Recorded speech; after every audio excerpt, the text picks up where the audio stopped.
Mid Carter's in Catering Podcast, episode 4. Episode motherfucking 4. Yes, sir. It is your guy, AJ, here with Aunt P. Yo. We back. Yes, we We are back back again. again. We gotta come in with our applause, man. We gotta get our flowers every time, man. Like we've been killing this shit. So Yeah, we're going crazy, man. We're going crazy. yeah, what a week, man. What a week. Mhm. First, like always, as I always had, how was your week? Well, first off, before I even get started, man, I want to send a rest in peace to my dog Quentin Bowman, aka man. Quentin B.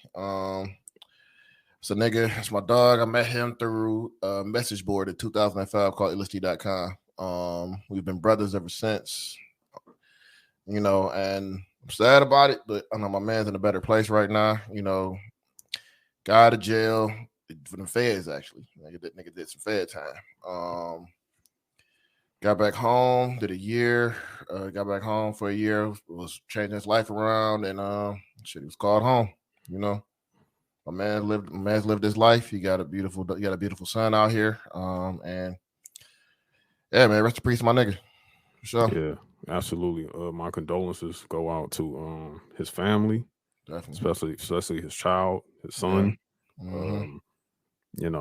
It's just life is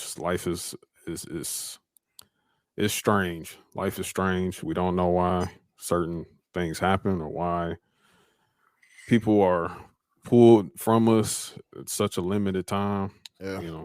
Life is very finite, and definitely rest in peace to Quint. Yes, sir. We're here for your family and everything. Mhm. Yes, sir. Yes, sir. And then other than that, man, it's been a pretty cool week, man. Shout out to my dog Matt Platt. He just dropped his first episode, the reboot of the Game Day Club. That is going on to a network that I'm working on right now. That we are also a part of. Man. I will not reveal the name yet. But we're putting everything together now. We have a total of 2 shows right now. It's going to be a total of 4 by the time everything gets ready to launch fully. But we get into it right now.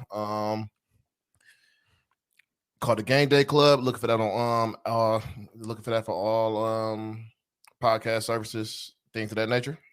Shout out to my nigga Matt Platt. Shout out to my dog Q. They doing some things right now, but coming soon, man. We're gonna make a big announcement. We formulate Voltron in this bitch. Yes, sir. Formulate Voltron for sure is definitely the best way to put it. I'm happy to be here. Happy to be a part of this. Yep. It's bigger than Mid Carter's and Catering, man. Like this is big. This is for the city first. You know what I'm saying? This is for us black content creators. This is for all. So we all we got. You know what I'm saying? So I'm gonna promise y'all this: there will be no red pill, no manosphere podcast, none of that shit, man. No, none of that. We not gonna have none of that shit. We don't even move that way for real. No, so we do not. We don't. Shout out to Matt too, man. I tapped into the first episode. Really dope episode. I mean, as Detroit gets when it comes to how we talk to each other, especially about sports. I'm really excited to be working side by side with those guys, man. So shout out to them. Hold on. All right. Shit. I took my other mic out. Do I sound a lot better? Yeah, you good. I take the other mic out and shit. But yeah, my nigga Matt, man, came by the crib, we chopped it up and shit, and he said he's ready. He's like, man, let's do this shit. And then a couple days later, man, he's like, yeah, I'm gonna drop episode 1. I'm like, damn, dog. I'm like, you moving, motherfucker. He was moving. Yeah, he was looking like sounding like me when I was like, oh, we doing a podcast? All right, fuck, let's do it. Start putting everything together. I'm on this Shia LaBeouf shit, nigga. Like with the motherfucking Steven Seagal ponytail, nigga. Just do it. That's what I'm on right now, man. I mean, we just about to do this shit. That's what we gotta do. That's what we gotta do, man. We hungry, bro. We hungry. I mean, we 4 episodes in, man. You see, like, that's crazy. It's been like 4 episodes. Actually, we might have had 5 had I, the live post show had I not had to go out of town. But it's all good. I mean, we definitely gonna be. We just gonna keep growing, man. We're gonna keep growing and keep bringing good people into the mix. So I'm very happy about it. Yeah, for definitely, sure. definitely. So yeah, we get into it, brother. Yeah. My week, my week has been pretty good, especially coming off of just a really fantastic weekend last week. Bit emotional week, but hey, you know what I'm saying? Everything is good. Everything's gonna be great. Yeah, yeah, it's everything is moving. Everything is staying consistent. Everything is like, life is good. Life is Definitely, good, bro. definitely, Life is good. So 100%. yeah, that's my week though. Like that's my week. But again, here we go again. Again, I have to always put out this disclaimer that we are reporting wrestling news at, it's a 24/7 365 thing. So we're not in real time. So whatever happens the day the podcast drop, I mean, we'll talk We'll about it next we'll week. catch it next week or some shit, Yeah. man. So We'll talk we about about on you talk about on the Twitter page and the motherfucking yeah. the Facebook page too, so you can follow us there, Mid Carters and Catering. Mid Carter's and Cater, Mid Carter's DET on Twitter. You already know where to find us, man. But yeah, we do have Facebook now, page running now too. So follow us on there for the people, our listeners that tap into Facebook. We would greatly, greatly appreciate it. Yeah, and I'm making and I'm gonna make couple pages for the network too, but Oh that's yeah, later for on. That's sure. later on down the road. That's But, yeah, and yeah. y'all will be first in the mix when that comes out. So Yes, sir. um I guess let's tap into this news, bro. I'm afraid I've got some bad news. All right, man. Oh my god, man. All right, I so don't even know where to fucking start, dog. It's just I mean, okay. All right, I do start over with some good news. Okay. Something that maybe, yeah, some positive news. So yeah, as we know, from Extreme Rules, Bray Wyatt, he's back. yes, We love it. yes. Bray Wyatt is back, especially what happened on SmackDown. Like, wow. We will get to that when we talk about SmackDown. But another person connected to Bray Wyatt, his brother, Bo Dallas. Bo Dallas, if you remember, was a super positive gimmick. It was really, really wild. It did get over for a little bit, but it kind of fizzled out. But he possibly might be returning as a package deal with his brother, Yep. Bray. So that's probably going to be something really, really cool. Mia Yim. Mia Yim, we Oh talked yeah, about her. she's on her way back. Yeah, She's on her way back. she left Impact earlier this week. She Mhm. did a nice little farewell to Impact. So yeah, we're expecting Mia Yim to make her return back to WWE very soon. Somebody else might be coming along with her too, but in the next couple of months. Oh, her husband. Yeah. Her husband, who has not been on AEW TV at all since actually he was on AEW after they lost the titles, but he wasn't on there this week. So who knows if he's stepping back or I don't know if him and Swerve may do something. I don't know, but who knows? Yeah. So yeah, we might see a returning Keith Lee coming back too, because he was also a Triple H guy. Yep. So speaking of I don't know if I want to save this for CDL watch or just, you know what? Fuck it. We can talk about this shit. Um since his name just came up anyway. Swerve. Good old Swerve. Swerve Good Strickland. old goofy Swerve. He was a The guest. mogul. Yeah, he was a guest on Kaz's podcast, I guess this past week.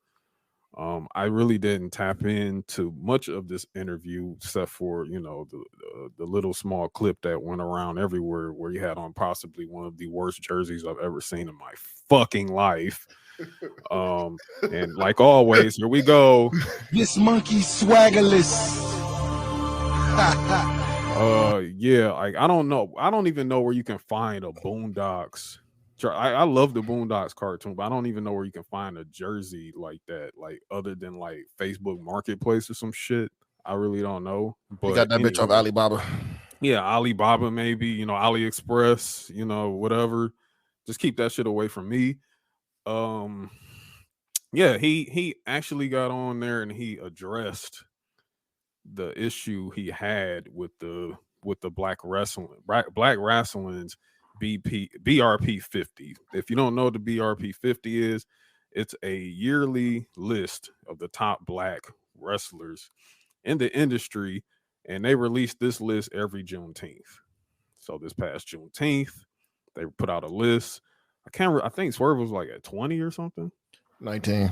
19. He was at 19, and he just, instead of saying like, yo, thank you, like the homies and all, like Black Wrestling, yes, they are pretty, they're a bigger podcast than us. You know what I'm saying? I would say I would put them in the top 3 in terms of like the Black Wrestling podcast altogether. But they put him on the list, and it's just like, oh my, like usually you would think like, yo, here goes the homies, they showing me love, like, you know what I'm saying? Like, I don't, whatever. I just like to be recognized and everything like that. I appreciate that. Boom, boom, boom. That's not what happened here. What happened here was Swerve said, yo, take me off the list. Kind of rubbed everybody wrong because it was just like, Well, not everybody. It was certain people. I mean, certain people. Oh, wait, I forgot. Yeah, Boost, man. goof ass. I forgot about that.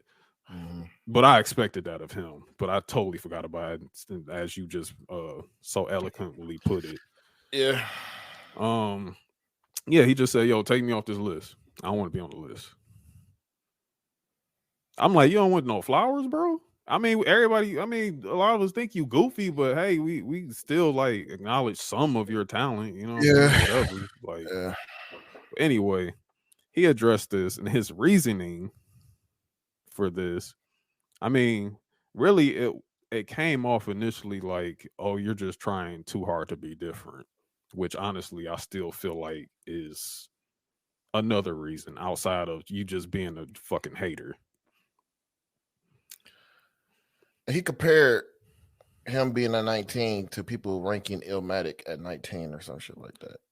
Like you look at yourself like you're Illmatic, like really. like look, it's great to have confidence. It's wonderful. See, You are not him. See, look, see, my thing was he was trying to make a bunch of points, but he never looked at the list. Yeah, because he said something about Bianca and Bobby Lashley being something like, he was like number 2 or something. Yeah, Bobby was number 2 and Bianca was number 1, and he was like, he didn't even know their placements correct. Yeah, he didn't know their placements, and then he's like, I'm not gonna name nobody. I'm not gonna name names or something like that, but I should be higher than them. And he was talking about Carmelo Hayes, even Carmelo acknowledged that in the deleted tweet. Like, what's up, nigga? You know what I'm saying?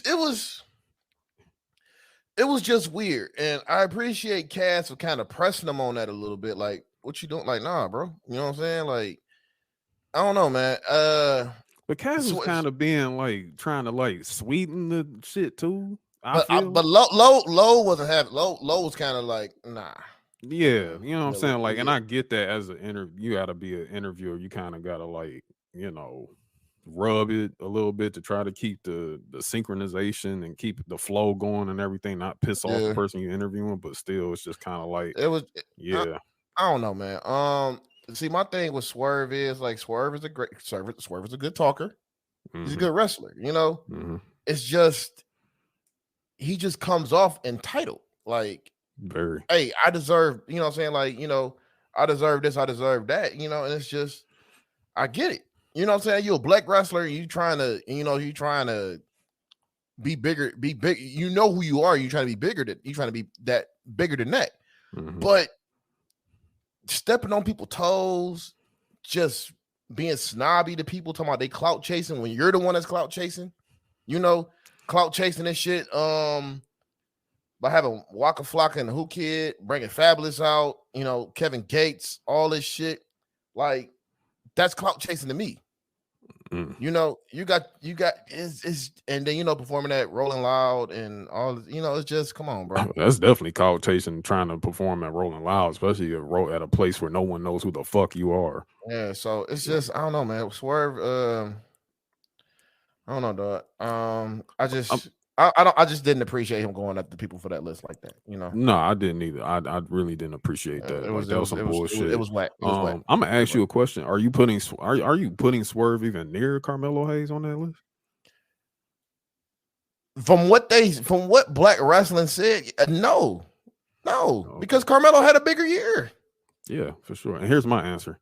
Fuck no, baby. I figured you were gonna say that. Yeah, I figured you were gonna say that. Yeah, you got me fucked up. Carmelo Hayes is absolutely way cooler than Swerve. Like, period. Like, I'm sorry. Like, no. That's like, come on, though. I mean, when I say cooler, like I'm talking about in the ring and outside the ring. Yeah. You know what I'm saying? Like when come on, dog. Like, you really not like that, Swerve. Like, you not, bro.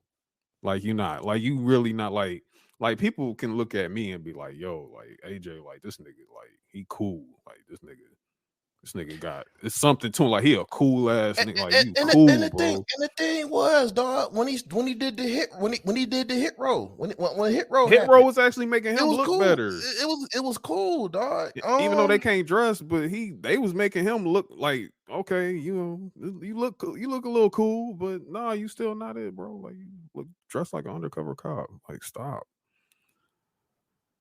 it. Yeah, you got aluminum foil on your teeth. Like I don't like. Come on, man. I don't know, man. Like I'm just hoping all of this shit that he's doing right now will pay off for him in the end. We'll see. But yeah, bro, that wasn't a good look, man. It just wasn't. To me, it wasn't a good look. Yeah, there's people. It's a lot of people that agree with him on the shit, man. I'm not gonna say any names on that shit, but yeah there's a lot of people that agree with him. I didn't see them, thank God, because I would have been putting you on the Summer Jam screen for sure. But you know what? It ain't even that deep for me. I don't really even care that much. It's wrestling. It's wrestling. At the end of the day, it's wrestling, and it is what it is. I guess we can move on. Let's talk about another interview. Oh, you want to get into that, right? Yes, Ariel Helwani. Ariel Helwani. My man told it like it is. He told it like it is, dog. And some of the AEW stands or tribalism of AEW, they was not feeling that shit.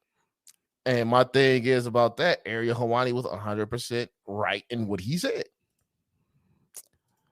Listen, man, there was absolutely nothing wrong with what Ariel Helwani said in terms of his reaction and feedback to having an interview with Tony Khan. Honestly, I've not even watched this interview yet. I just seen the clip. Honestly, I forgot about it really, but I sat through it. I watched it. You did. I am gonna watch it though. I'm gonna watch it like after. Bro, like Tony did not want to answer anything, but he wanted to promote AEW, but did not want to answer anything. If you don't want to answer the media scrum, fine. You don't want to answer about CM Punk or anything, fine. But the fact he was asking how you're feeling and you didn't even want to answer that, it's like, dude, what the fuck are you here for? But the thing is this, like, before you have interviews and you've done interviews, you have your PR team tell them like this is what you ask about, this is what you're not gonna ask about, this is what we'll talk about, we're not gonna talk about this, and then that's it. And therefore these questions won't get asked. That PR team did not do any of that shit, and you know it because Ariel Helwani is a fucking professional. He's someone who outside of wrestling has been deep within MMA, so he's been here for a long time. Like, we don't have to sit over here and talk about that shit. Y'all didn't do none of this. Tony did this shit on some just, I want to look like Billy Badass for some reason. I'm gonna tell you, I'm a weirdo, bro. I'm gonna tell you why he did this shit. Because Triple H did the interview. Yeah, and then he's trying Triple H did one. And they've been just doing great. And like Triple H did one, Seth Rollins does one. He just did one with Shawn Michaels. He did one with Shawn Michaels. Yeah, Shawn Michaels did one with Ariel Helwani. When did it drop today? I saw clips of it today. Oh, fuck, I think okay. the whole thing. I think it did drop today. Okay, so no, it started off with the one with Nick Khan, which was a great fucking interview with him and Nick Oh, Khan. and that was another reason why that was a great fucking interview. Yeah. Like I learned a lot about Nick Khan. Mhm. But you know, Tony has this whole thing of these guys are trying to take me out the game. I got to compete with them. I got to fight back. Like, bro, you're doing the same thing that Dixie Carter did that ran her company into the ground. Stop trying to compete with these motherfuckers and run your own race. That's all you have to do. And we know Tony did this interview to try to one up on Triple H, but you go to an interview and you don't answer shit. Like, come on, bro. That's why Ariel Wani said it was the most frustrating interview he ever done, and like one of the most frustrating interviews he ever done. And he said he just did not have fun with it, and it was just like, wow. And then you have the AEW fans coming out of here. I'm not gonna call them fans. Them motherfuckers are fucking stands. Yeah. Dick eaters, dog. Yeah, They be dick eating Tony that's a Khan, better bro. That term. shit weird, Yeah. bro. Motherfuckers come out to my thing. Well, how come you ain't asked Triple H about Vince McMahon? Dog, he asked Triple H about him almost fucking dying, bro. How do you even correlate a media scrum with a bunch of goofy motherfuckers fighting to a scandal that had the chairman? Like, come on, dog. Like, Man, and he did ask Triple H. And he did ask Triple H about Vince McMahon stepping down too. If you dumbasses actually watch the fucking interview, he asked all of them. He asked, yes, he asked all of them. If you Seth, actually, he asked. I mean, he's asked everyone. And if like, you actually watch the again, interview, like another dumbass, like another stupid motherfucker, Brian Alvarez was trying to go at Ariel Helwani, and Helwani cooked his ass. Like these wrestling journalists got to understand, bro. This is a real fucking journalist. it's a real journalist. A man who got banned from UFC because he was not backing down to Dana White. Mm-hmm. This motherfucker would ask an MMA fighter that could literally beat his ass questions that he's not backing down from shit. They gonna back down from Tony Khan? And what's crazy about it? What's crazy about that is, again, like, for Ariel Helwani to say this is the most frustrating interview he's ever had to do. That's deep. And you look at just Ariel Helwani throughout, like he's dealing with MMA. These MMA fighters. You're telling me that Tony Khan is worse than interviewing Rampage Jackson? Like, this is what you're telling me. And I'm not even saying that like Rampage is a Rampage Jackson. I'm just using Rampage as an example because it's like I can imagine like trying to talk to Rampage Jackson. I'm just like, dog, if I ask him the wrong question, he might punch me in my fucking face. Yeah. And it's just, you know what? I done told y'all about Tony Khan. I done said Nigga's a liar. He's a fugazi. He just make it look good. He make it look better than what it is. That's all he. And he not even making it look better. You know what I'm saying? Like the morale of this company, bro, is just like in the fucking toilet. This bitch is in a landfill, if you ask me.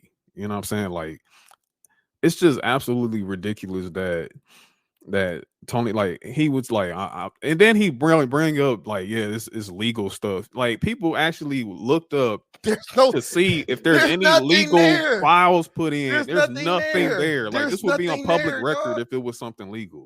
It's not even there. So like, why are you so full of shit? And then he got these co-opted motherfuckers out here spinning this narrative and shit, man. It's just like, bro, and like, you cannot do this shit with a real fucking journalist. No, and Ariel Helwani is calling these motherfuckers out. Like, do your fucking job if you're a journalist, bro. Report on what the fuck is going on. But no, you can't do that shit because the check cleared. You got the Zelle sent to your phone. You got the Cash App payment. You know, you got all that shit. You got the PayPal. You got the Venmo. So you gonna do this bullshit. So it's just, man, it's just like, come on, dog. Yeah, enough, man. Stop the cap, bro. Stop it. Just from all these different publications, man. So. Yeah. It's just, man, like, I look at it like this. Tony Khan want to be, they want, AEW want to be this big time global, whatever the fuck. They just, you got to get the real journalists, and you getting the real journalists who's gonna press your motherfucking ass, and they did, and you bitched out. Yeah, and that's exactly what happened, man. And it is what it is, man. Like, I don't even care. It is what it is, man. And this takes me to the next thing. We're Hold in on, AEW. before you go. Yeah. I just find it funny, man. Like Tony Khan could do no fucking wrong. He's been releasing people without fucking talking to him. He'll ghost their ass. You know what I'm saying? Like putting people out there to wrestle who's fucking injured, getting concussions and shit that probably could never fucking wrestle again because of this shit. And y'all defending this bullshit because y'all that hard up for y'all that hard up for an alternative. Hey, but he's the good billionaire. The good billionaire is crazy. There is no the such good thing. Billionaire. There is no such thing as a good billionaire, dog. You become a billionaire, you did some evil, fucked up shit. You fucking mark. I mean, like for real, and it's funny, because this takes me into it's funny because when we're talking about talent and you're talking about concussions, like this takes me into exactly what I was about to talk about now, and that's Adam Cole. Adam Cole, his future with AEW, it's uncertain now. It's uncertain, and it's uncertain because he has a concussion. So it's not only that it's uncertain that he going to return to AEW. It's if Adam Cole is going to return to wrestling anymore because of this concussion. Like that's insane. Adam Cole is like 32 years old. 32 years old. In his prime. In his prime. Like I will say that his performance in AEW has not been he's been one of the better performers there since leaving NXT, but it hasn't held up to the NXT days for sure. And I actually earlier this year I had the pleasure of actually speaking with Adam Cole. Like I actually met Adam Cole. I talked to him, and I'm going to tell you, Adam Cole is one of the nicest fucking people I've ever encountered. Seriously, like he's a really nice guy. Mm-hmm. You know what I'm saying? So, and just talking to him there, you know what I'm saying? Like, talking about just his move to AEW and everything. Of course, his girlfriend is there. Britt Baker and everything, and seeing him light up, like man, I really am glad I'm here and everything like that. And I'm just like, man, in my mind, I'm just like, I really hope they don't mismanage you.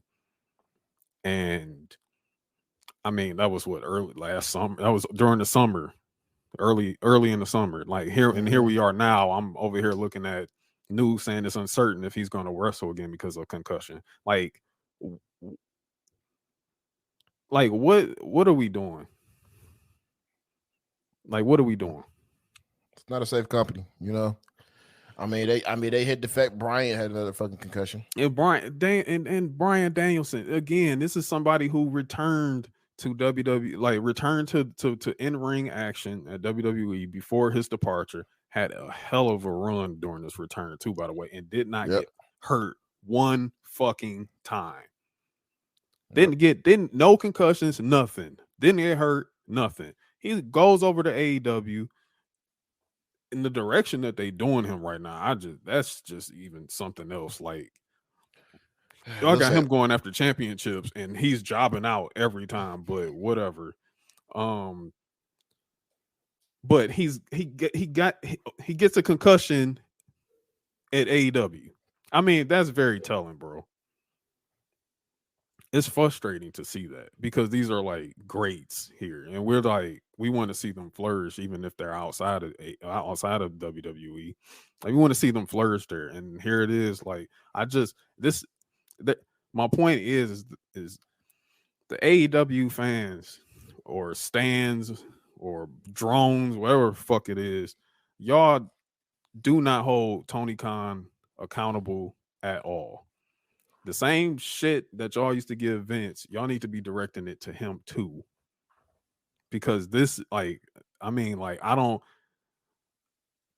like the morale, and I don't care what Chris Jericho is saying. Like, I really don't give a shit. Like, he's trying to like butter up, like, hey, I'm locker room leader, rah, rah, rah. Everything's actually 95% happy over here. Like, Shut the fuck up, Chris. I mean, we know he's leaving. We know he's leaving, going back to WWE. I mean, at some point he probably will. He's He's having fun. I get it. He's gonna want to be. He's gonna want to be in the Hall of Fame. So he's gonna leave. He's gonna have one more run in WWE in the Hall of Fame bound. That's it. I mean, honestly, if he came back, I don't need to see Chris Jericho wrestle again. Like I'm seeing him wrestle every Wednesdays now. Like I don't need to see him wrestle again. Like unless it's a farewell match. Like other than that, I really don't give a shit.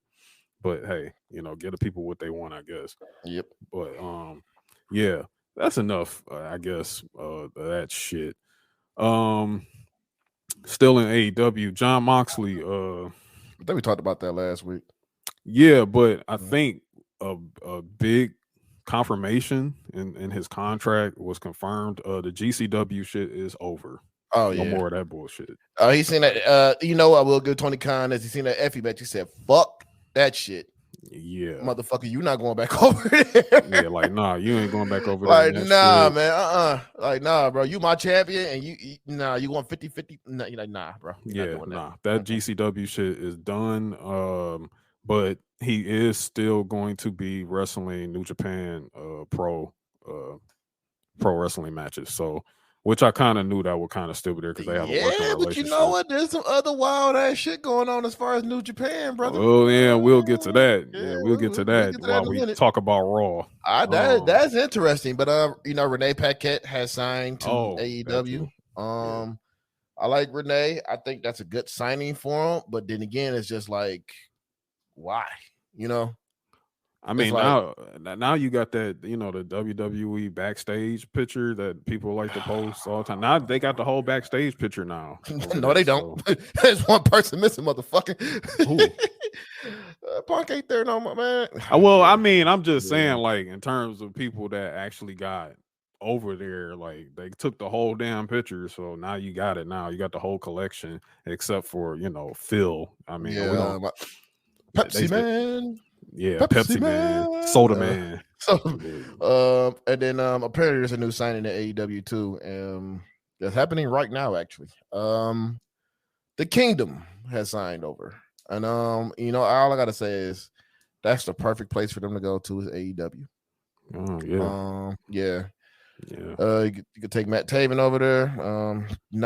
Hasn't really followed a lot of Matt Taven matches, but I heard he's good. Mike Bennett. I like Mike Bennett. I think Mike Bennett is really good. He's battled a lot of demons. So I'm glad to see him still. I'm glad to see him still going good, going strong with this. And his wife Maria Kanellis, which is cool. Yeah. Keep him. Cool. Keep him. Cool. Keep him. They're already saying Maria is going to help out the division. So I'm like, we'll see. Okay. We'll see. We will definitely see. Yeah. Oh boy. Hey. Good job. Good signings. Good signings. It's just thank God. Yeah, Tony Khan. Yeah, Tony Khan is Mike Bennett. Like, thank you so much. It's definitely a lot of it's definitely a lot of big sign. It's definitely a lot of signings back and forth between both companies going on right now. So we'll see what happens, I guess. Yeah, we will see. I mean, good for them. Hope you get some TV time. Hope you're not on Dark and on Rampage. But yeah.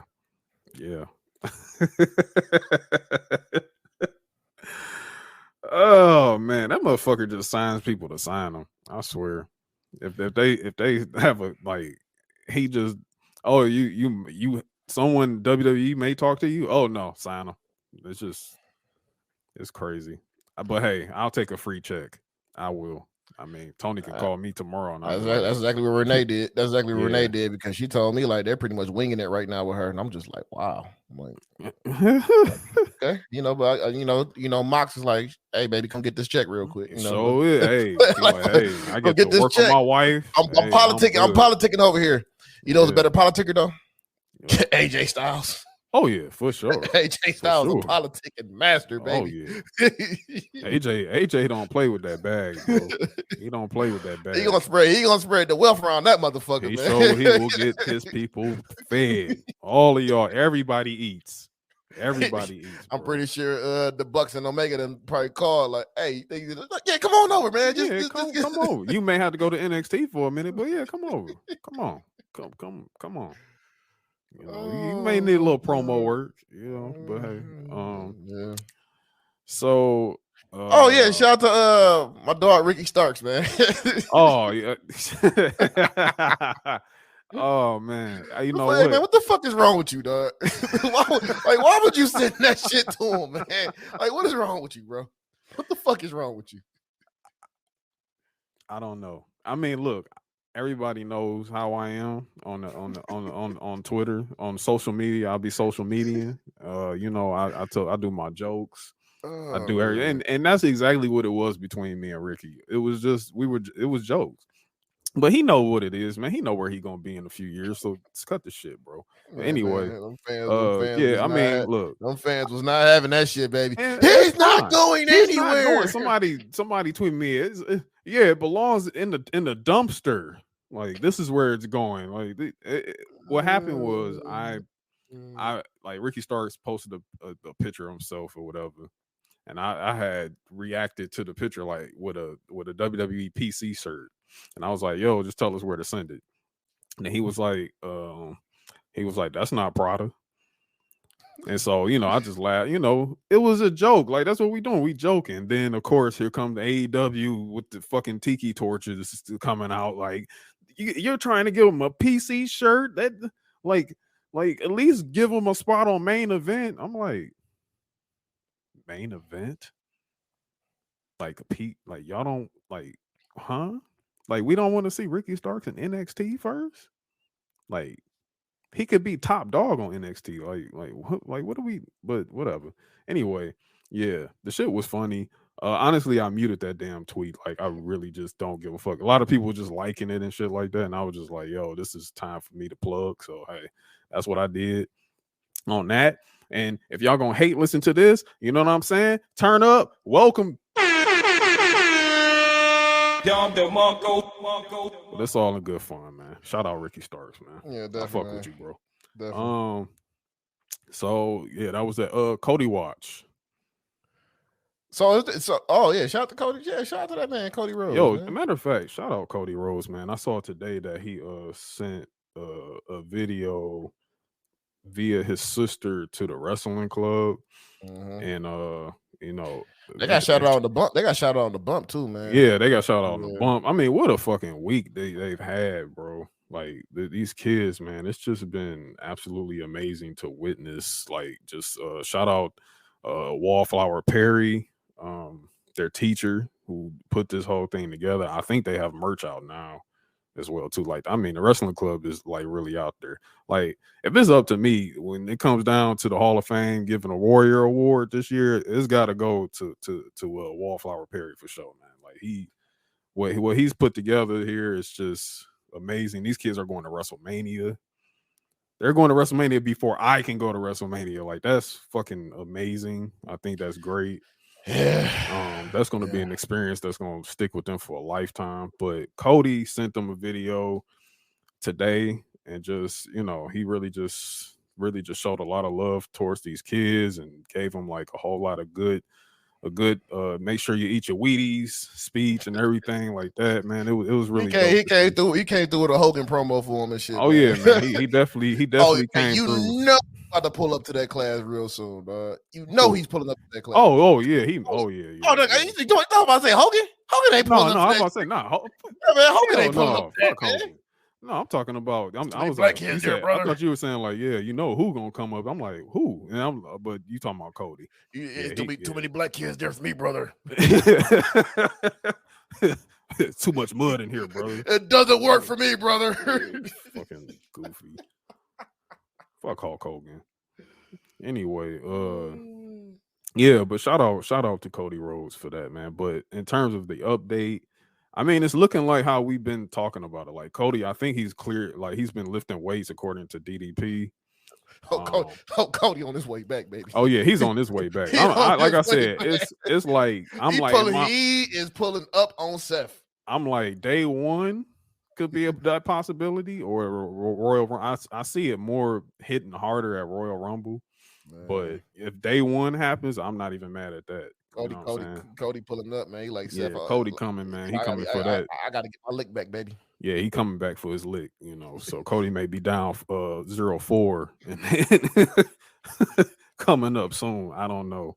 You gonna hear that thing? You gonna hear that thing ring off, nigga? It's gonna be over with. All like by start seeing flashbacks of being put in the crossroads and 30 million fireworks going off. pyro gonna be going off under the ring, over the ring. One thing Cody made for sure, like if I'm coming back here, man, I still need all my pyro. I need all my pyro, all of it. I want this bitch looking like 4th of July. You ever thought about how fucking ridiculous Cody was back in AEW? He came from the middle of the ring. He had the Cody Vader, Cody Vader. Then he come up from there. Then he got fireworks going off on the stage, going off on the ceiling, going off when he come to the ring. Cody's ridiculous, bro.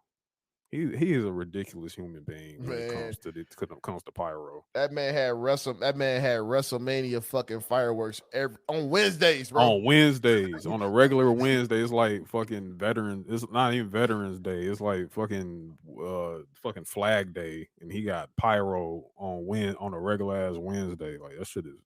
Cody is a funny guy, man. A real funny guy. Cody is old school sports entertainment, man. Yeah, for sure. Yeah, definitely old school. But I think that's it. Oh, Finn Balor. I forgot about this. So he kind of like talked about the scrap WWE plans he had with Roman Reigns, but it looks like those plans may be reemerging again. Oh. If you remember, I think was it SummerSlam? I think it was Extreme Rules last year. Or Extreme Rules last year, matter of fact. Yeah, when him and Roman went at they went at the Demon. Yeah, the rope break. Yeah, the rope break match. It might be a possibility that they may reemerge with that again. You know, Finn is a heel now, so he might be, you know, if he's done with the Edge thing. I don't think so, but he got a whole nother beef. He got a whole nother beef that I'm loving right now. I forgot. Yeah, he got another beef now. But right now, but they said they about to bring back the shit with him and Roman. It's a possibility. He kind of like alluded, like, hey, it may come back up again. You know, the thing with me and Roman. So that may put, you know, kind of shove him into the title picture again, maybe sometime in the future. Especially the way that it's going now with his character. So that was pretty cool to see, to hear. But yeah, I think that's all I got. All right, cool. For the news wire. There it is. I guess we should tap into this week in wrestling. Good.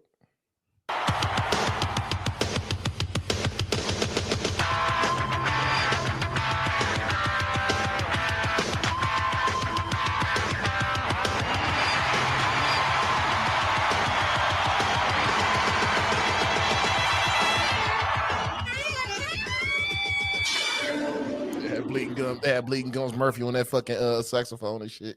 He said what? They had Bleeding Gums Murphy on that saxophone and shit. Right. That's funny. So first, I guess we tap into Extreme Rules, like everything that happened there real quick. Yeah. Some really, I mean, what a fun Extreme Rules. This was real fun. Started off hot with the Donnybrook match. They was pretty much having fun, just beating each other asses. Yeah, they was beating dog shit out of each other. That's all that match was, man. Yo, that's all that match. And to be honest, man, it might be my favorite match that night. The Donnybrook, like that. It was just the whole dynamic of they literally beat dog shit out of each other. It was a bunch of basically, man. That was a match full of soccer hooligans. That's all that was. That match was crazy. Like I think probably my most favorite part was Sheamus doing the 10 beats on Gunther. Yeah. And then Ridge and Butch jumped up on the apron and started stomping the shit out of him while he was doing it.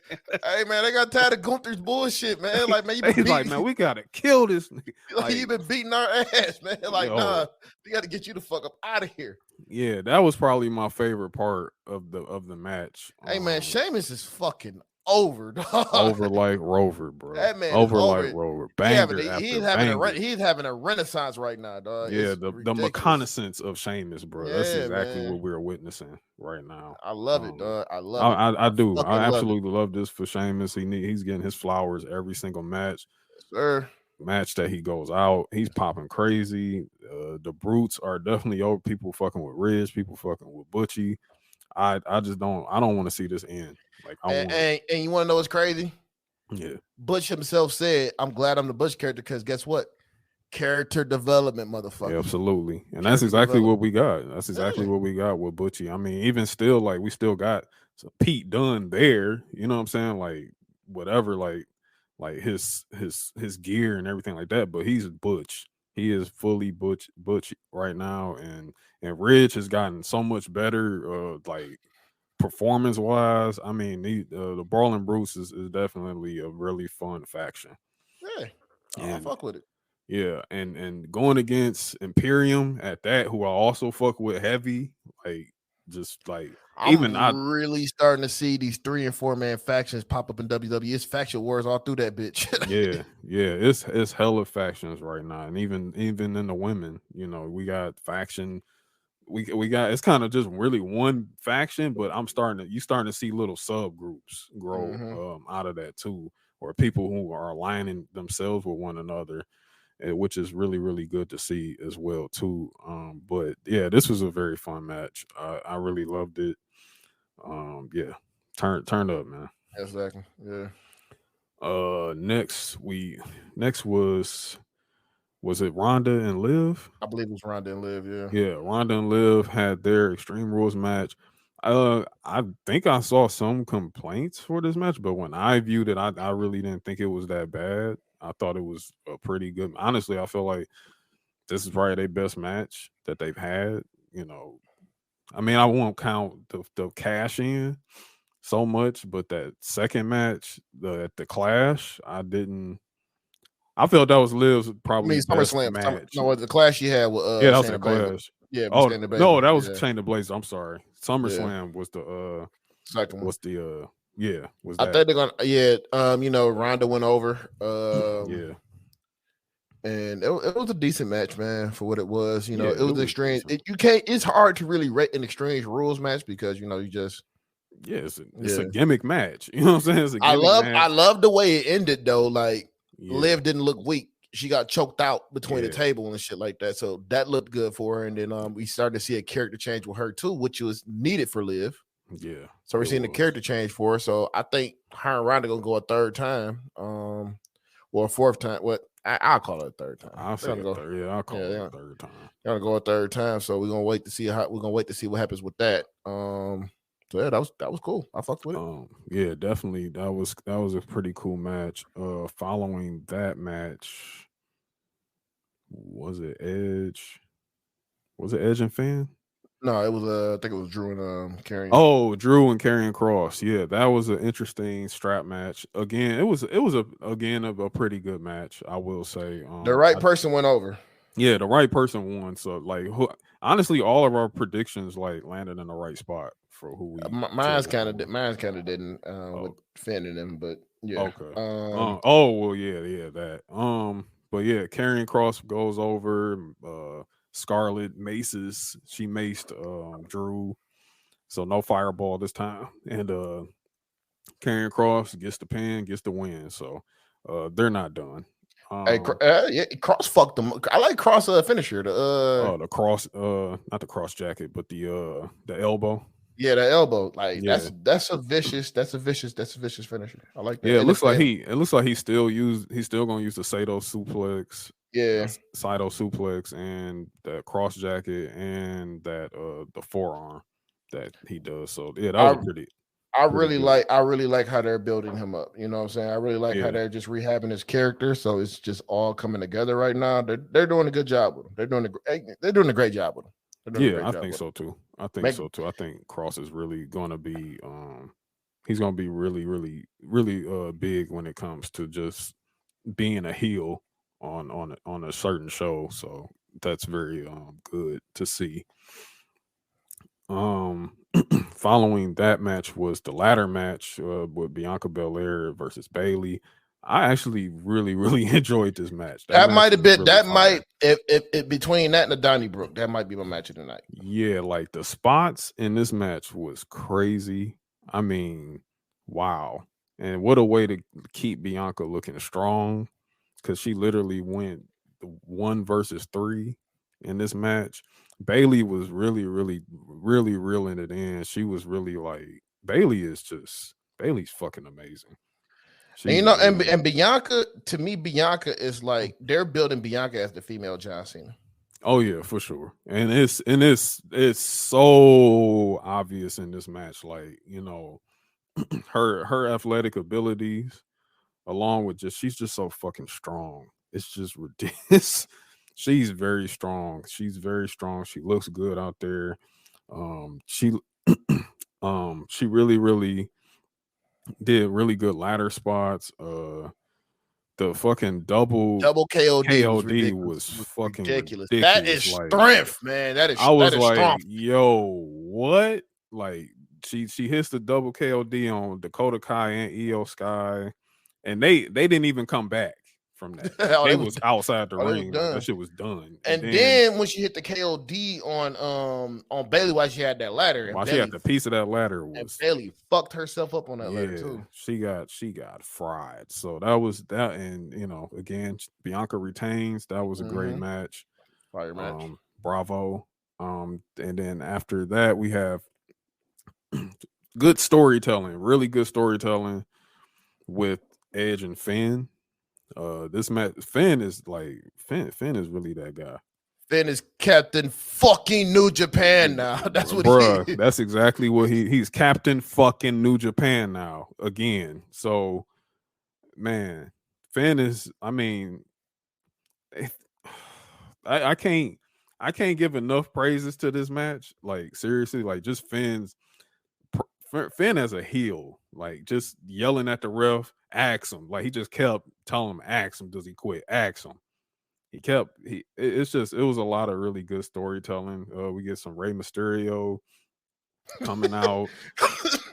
God damn. Dominic beat the shit out of his daddy. He stomped the shit out of him. Hey man, Ray is selling this. Ray is selling this shit right Yeah, now. somebody got to get Ray an Emmy, bro. Emmy award season for Ray Mysterio, man. Emmy award season for Ray.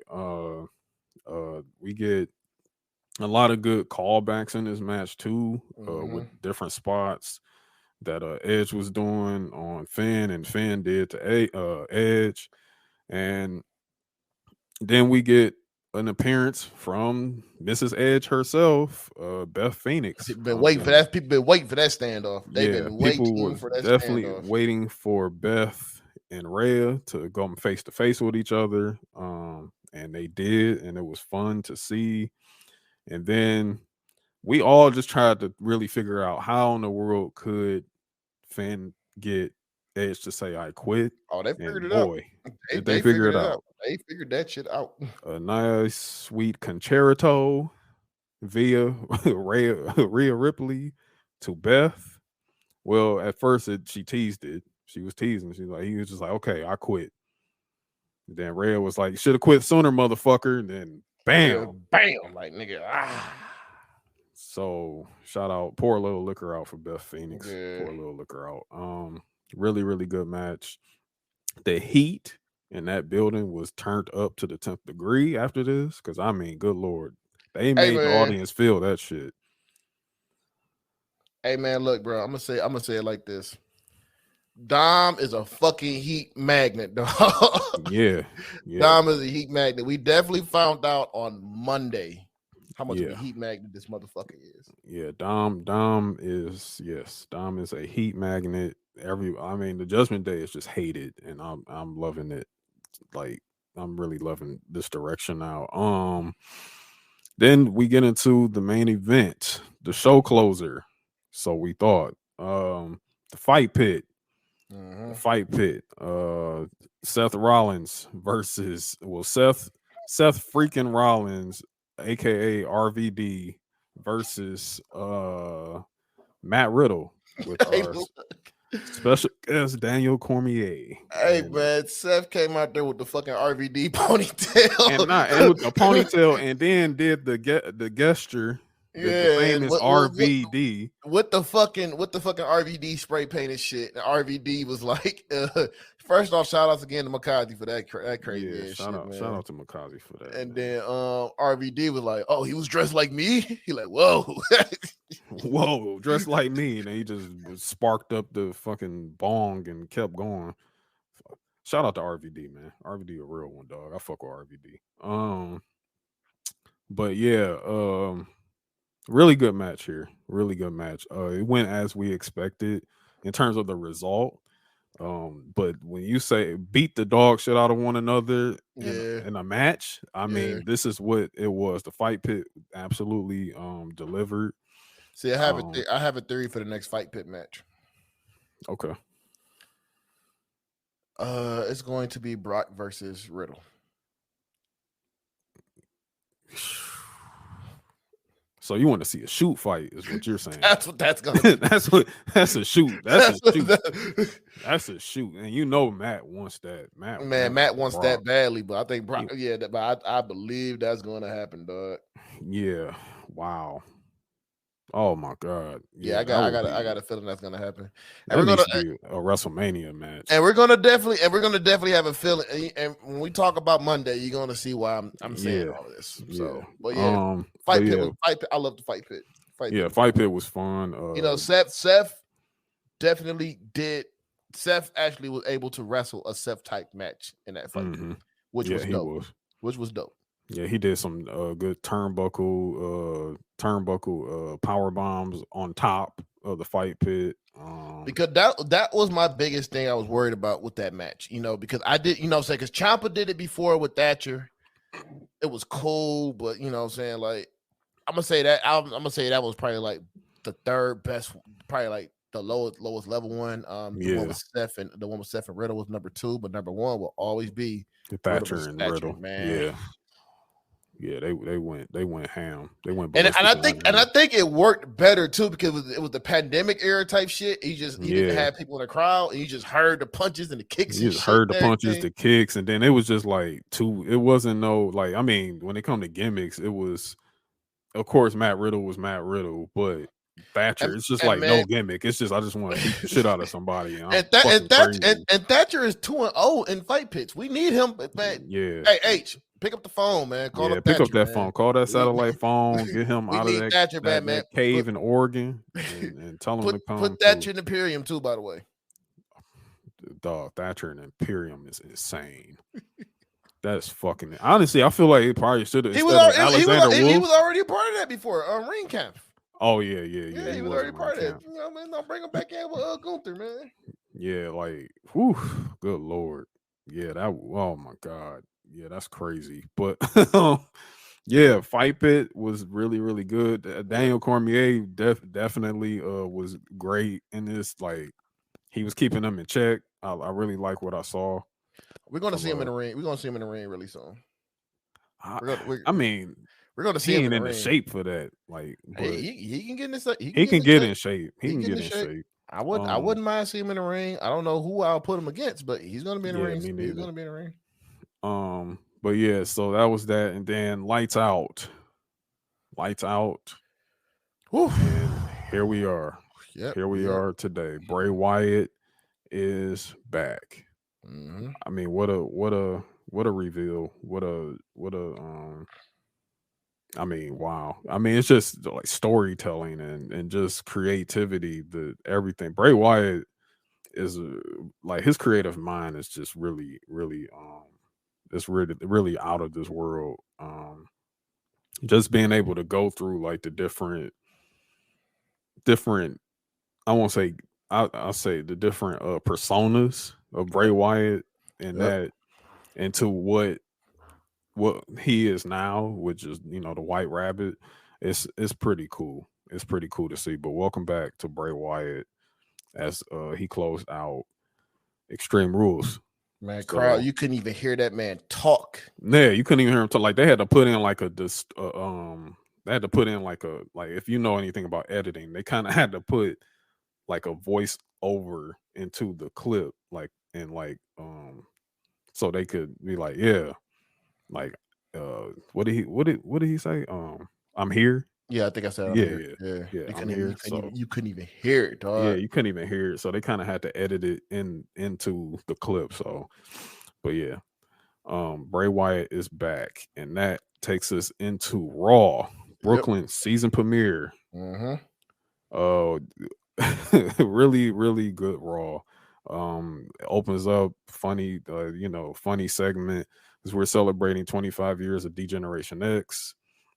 Shout out to them. I mean, this just lets me know, like, me and you are like we're so much older now, because like everybody looks old.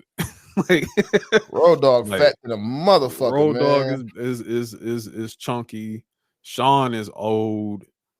Well, let's see. Well, it's two Sean's here, but X-Pac. Michaels. Yeah, Michael. Sean is old. My dog Michael Hickenbottom. Yeah, my guy Sean Hickenbottom. He's old. X-Pac is now he's now Z-Pac. And then we get to see Hunter. Hey, we saw Hunter with the glasses on and Gorilla looking like Vince. Looking like Vince. Like, wait a minute, and everybody's like fucking with him on the job. Like, hey man, fuck off your job, man. Let's go let's go do some stupid shit.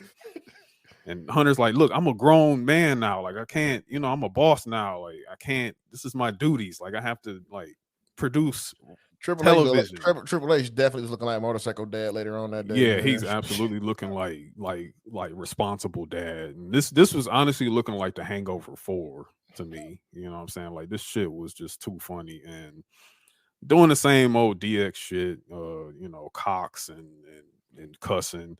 We got Shawn Michaels over here getting censored. Like, yeah, he turned off the pastor switch that night. So Shawn turned off the pastor switch. It's really funny to see them together. Hey man, look, it's just good to see Shawn Michaels back like full time in this shit, man. Even though he's not wrestling anymore, it's always been cool to see this motherfucker full time with this shit. Oh, man. It's hilarious, dude. Like, Sean is he's just so at peace now, and he's just like being like, he's really like dad Sean to a lot of talent. So a lot of his talent are performers on here now. A lot of people from Shawn Michaels school, even over in AEW. So another one too is Booker, man. Booker got a lot of kids out here. Booker got babies out there too. So it's just, yeah, like these, just being able to see these two guys today and yeah, it's truly amazing to see them being celebrated too. We move on from that. The Bloodline, Roman Reigns effect. The Roman Reigns effect was there. Hey man, on Raw this week. We got to discuss another effect too later on the show, man, because they've been on. Yeah, Roman Reigns effect, definitely. Yeah, the Roman Reigns effect. So Roman, he's questioning Jay. He's questioning Jay. He's just like, man, are you a fool? Hey man, Jay Uso might be my favorite character in the Bloodline now. Jay, that nigga is ridiculous. Like, I don't get how they're not corpsing like when they do this shit. Roman corpse. Oh, he corpse on Monday for sure. He don't give a fuck, man. Like, he and we know why he corpsed, because oh my god. So Jay, Sammy is like, yo, chill. Remember, you made me the boss of the Usos. So, like, this is the Usos is his family. So if you ever watch The Sopranos, you know what I'm saying? Like this, Sammy's the boss of the Usos. Like, so he's the underboss. So like, this is crazy, bro. So he tells Jay his behavior is not very Usy. And he looking at Jimmy, like, look at Jimmy. And Jimmy with the biggest shit. And he just like, look at Jimmy. Jimmy got the biggest shit grin on his face. He's like, everybody loves Jimmy. Like, come on, like, how can you not love him? They did a little stupid ass They do the handshake. stupid handshake. This is gold, man. This is TV gold. Like, they do this, and then he's like, hey, and even look at Solo. Solo, you can tell, like, Solo tried his hardest. He's just breathing hard, like, man, I gotta stay fuck. serious. Fuck, Sammy, leave me alone. Like, stop. And Roman just standing over there on the ropes, just smiling, bro. Laughing like a motherfucker. Roman don't even care no more, dog. And then to make matters worse, Riddle comes out. And he's just, he's like, hey, Roman, you know what I'm saying? Like, what's up? Like, let me get another shot. And Roman, like, like, you dead ass? Like, nah. and then Riddle start using Yeet. Using Yeet. Sammy like, hold on. He like, that's a bloodline word. That's a bloodline phrase. You do not get to use Yeet. And then Riddle goes, Yeet. And then Jey Uso, King instigator in that bitch. You just gonna let him do that shit? You just gonna keep letting him do that shit, Sammy? You gonna let him do that? and then like the Yeet thing, it makes Roman break. In case you wasn't paying attention, Roman actually broke there too. So Roman broke twice this whole time. He just like, because he looked at Sammy like, what the fuck? Oh my God. He just busts out. He laughing, covering his face. Oh my God. This whole thing was just really great. So again, like you said, Jay is instigating the whole thing, and that ends up giving us Riddle versus Sammy later on that night. It wasn't even a long. It was 20 minutes. It didn't even feel like a 20-minute promo. It didn't, because it just had us locked in like that. It was just that funny. Like, but that was a really good segment again. Moving forward, we finally get Johnny Gargano versus Austin Theory. Really, really good match that they put on. I'm really, honestly, I'm warming up a lot more to Austin Theory now. Like, Austin Theory has always been a good wrestler. He's been a good wrestler, just shit finisher. I really wish he started using that taxi again instead. But I feel like he could pull that off again. But a lot of references to their time in the way back in NXT. Honestly, Austin Theory kind of like ran most of this match. Johnny just kind of just let him lead a little during the match. We get some good DDT spots from Johnny outside the ring, and then of course he wins with the springboard DDT. He wins that clean. I love that finisher. That finisher is really cool. I'm just ready for. I mean, it's time to put the briefcase up. Like, you think so? Yeah, let's just put the briefcase up, man. Like, if you want to make this a series, like if you want to go Johnny Gargano versus Austin Theory 2, then yeah, we got to put that briefcase up or put it up against KO, like, or whatever. Speaking of, KO was missing this week. I just noticed that too. Excuse me. But yeah, Johnny wins springboard DDT clean. Clean.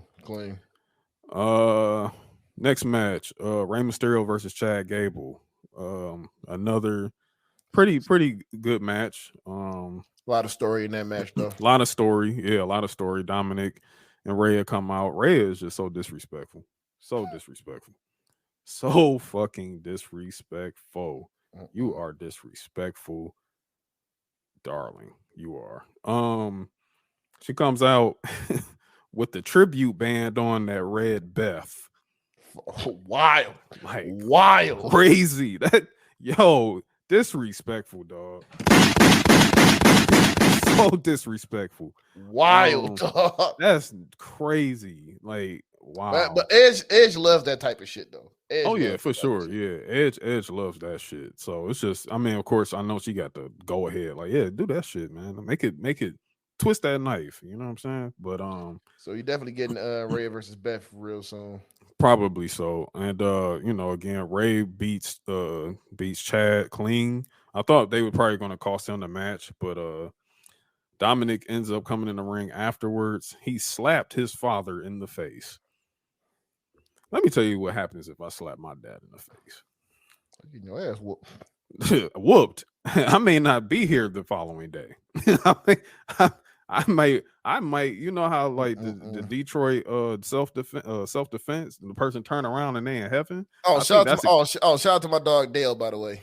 That's my dog, man. Shout out to Dale. Yeah, that's what's gonna happen if I slap my father in the face. I'm gonna turn around and then I'm just gonna wake up in heaven, like God will be like, hey, what are you doing here? You know, like, oh, wow, it's crazy. So yeah, he slaps him in the face, tries to provoke him, and the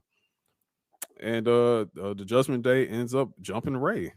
They jump Rey Mysterio right there in the ring, stomp shit out of him, and then Dom hit a nasty ass 619. That was just nasty 619 on his dad after it's some fucking Louboutins, dog. Just like just disrespectful, man. Like, Nigga, Thanksgiving is going to be real interesting. Hey man, Dom is really out there dressed like a Dominic Toretto villain, dog. Like I'm tired of it, bro. I'm tired of it, man. But I think he heard us. I think he heard us when we were saying he was dressed like a Red Lobster manager. So I think he throwing the boots like fuck. Yeah, I think he was like, yeah, okay, I got to go fast and furious on this shit now. Like, nah, ain't nobody gonna clown me like that. But you know, turn up on that, man. Dominic is definitely doing a little bit better now. Then we get into a Judgment Day segment where we get New Japan Captain New Japan Finn out there talking hella shit about my man streetwear Finn, dog. Also too legit to quit Finn, because he dropped that in there. He said, yeah, I didn't say I quit because I'm too legit to quit. I'm like, yo, Finn is different, bro. Like, this guy he on some bullshit right now. That man in streetwear got the whole crew wearing purple bandanas and shit. I can't remember who called him Stadium Goods Fan. I think it was Mills. He called him Stadium Goods Fan. He got better fists than Hit Row. That's that's for sure. Way better fist than Hit Row. But yeah, Stadium Goods Fan was in his bag. Then we get AJ comes out. AJ Styles comes out, man. I mean, this was kind of really, really cool delivery here. Yeah, AJ, man. AJ is just that man has improved so much on the mic. Improved on the mic. He's just a professional. He's just all he's making us feel the brotherhood that's shared amongst all of them through their connections and like the Bullet Club and everything. Even though AJ became the leader on Finn's last night in New Japan, still it's just, you know, those connections there it's really there. And you know, AJ was teasing like almost in a way how Finn joined the Judgment Day. Like AJ got down on one knee. He was like, you know, you're right. I need people. And Finn is like, yeah, come on, man. You got Damian Priest over there clapping his hands and shit. Damian Priest clapping and jumping. Goofy looking motherfucker like, nigga over there laughing like Sagat, like, right, looking like Sagat. Over there, then they hug, and then AJ like, yo, but I wasn't talking about you. And then his music hits. Finn's face look like, what the fuck? Finn's old homies, old Bullet Club homies, the OC. Big Luke Gallows and big fucking Luke Gallows and the Machine Gun, Carl Anderson. Man, Carl had them nasty ass nines on, dog. Them nasty ass red nines. I guess he wanted to match his shirt. New merch alert. New merch. They come out to the ring and then we get us a nice good brawl. Hey man, look, hold on, because nigga, the crowd was going, holy shit. The crowd went up. The crowd went up when Gallows and Anderson came out there. Yeah, and then you know, holy shit coming on, and then you know, man, Finn's face was ridiculous. When getting tackled. First he looked at AJ when it was hugging, and she like, what the fuck? And then you hear music come on. Finn like, oh my god. He said, oh man, and look, Dom's soul left his body, dog. Yeah, Luke uppercutted the shit out of him. Uppercutted. Like, all you hear Dom say, "Big fucking mistake." And you're like, all you hear is, oh, he was up off of that shit. Hey man, imagine Jimmy Smith was there. Oh my god, Jimmy Smith. Oh, Oh, Oh my gosh. I'm and glad. then the brawl happening and shit like that. Luke over there, Luke and Damian Priest going at it. Carl beating the shit out of Dom. Rhea jumped in, but Carl was like, "Man, get the fuck on." Yeah, and then Finn Finn get tackled over the announce Hey, table by Finn, how about AJ. this? Finn ducked the back fist from AJ and ran off the ring quick as hell. He's like, wait, AJ, wait, AJ. And AJ tackled his ass. Yeah, it was a good fight. It was a Hey, really good man. fight. Dog, and then, they got away and shit, man. And then, the OC is back. They fire OC ass is thing. back. They fire ass thing. Interesting stuff while Yeah, this was taking place. very interesting stuff. So, as we know, Machine Gun, Carl Anderson, he's actually still the New Japan Pro Wrestling Neverweight champion. He still has that belt, and he has to go defend that belt. So we get some retweets during this. New Japan Pro Wrestling, New Japan Global, they retweeted this return back, sending their love. Switchblade. Then we get Switchblade, Jay White, the catalyst. The catalyst underboss of the Bullet Club. Yes, he said some shit. Shouted out WWE. He's shouting out WWE, shouting out the OC, talking about this is Bullet Club. This is Bullet Club Global. We're taking over every single promotion. This is what we do. The underboss. King Switch himself. Also the underboss, Bad Luck Fale.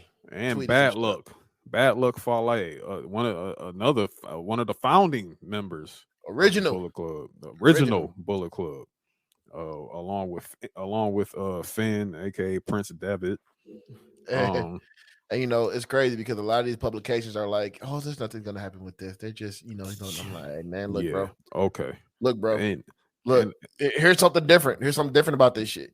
The H is actually letting this man go wrestle at Wrestle Kingdom 2. Wrestle Kingdom in January.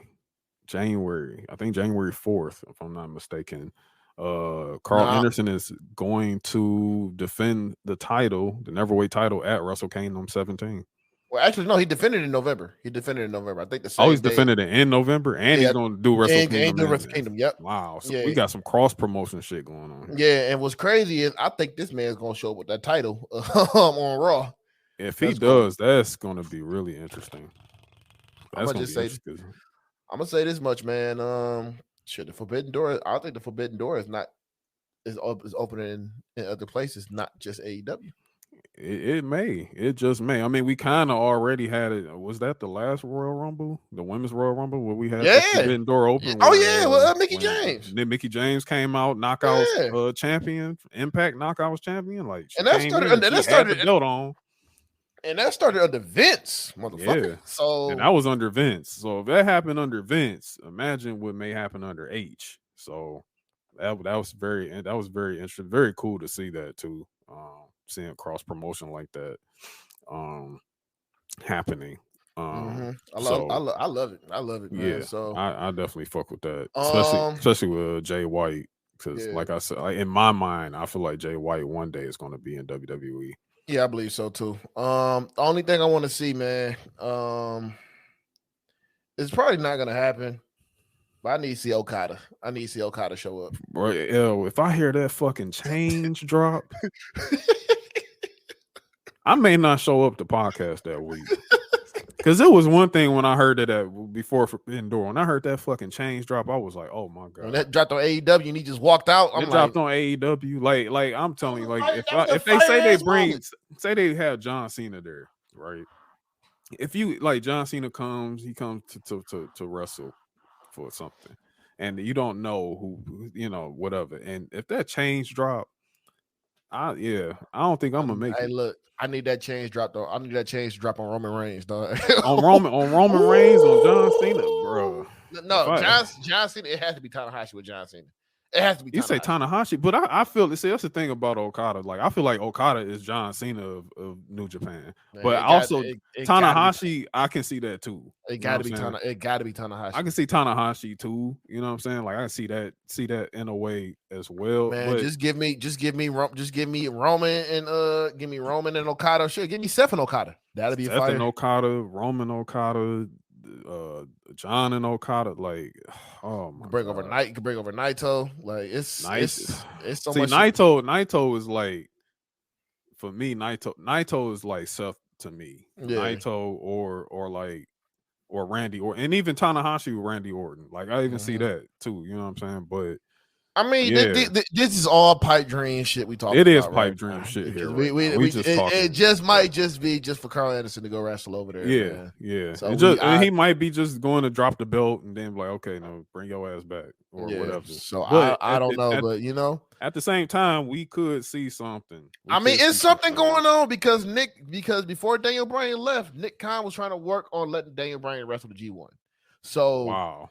yeah, so I don't know what's going on, bro, but Bro, it's somebody just and then somebody really from WWE show up to wrestle on the G1 next year. Oh, it's just wow. really fucking interesting right now. This is happening, and then Tony Khan announces a partnership with Noah, Yeah, which doesn't make any fucking sense whatsoever. it But doesn't. we're gonna find out. So I don't know. And you know, Inoki is in the WWE Hall of Fame, and you know, God rest his soul. They might be trying to build something there. So I don't know. We're just gonna see. But this segment was crazy. Go ahead. And not to cut you off, but Mhm. I mean, it was a funeral. You know, it was Inoki's funeral, but you saw who took a picture together. No, I didn't see that. Who? Nakamura.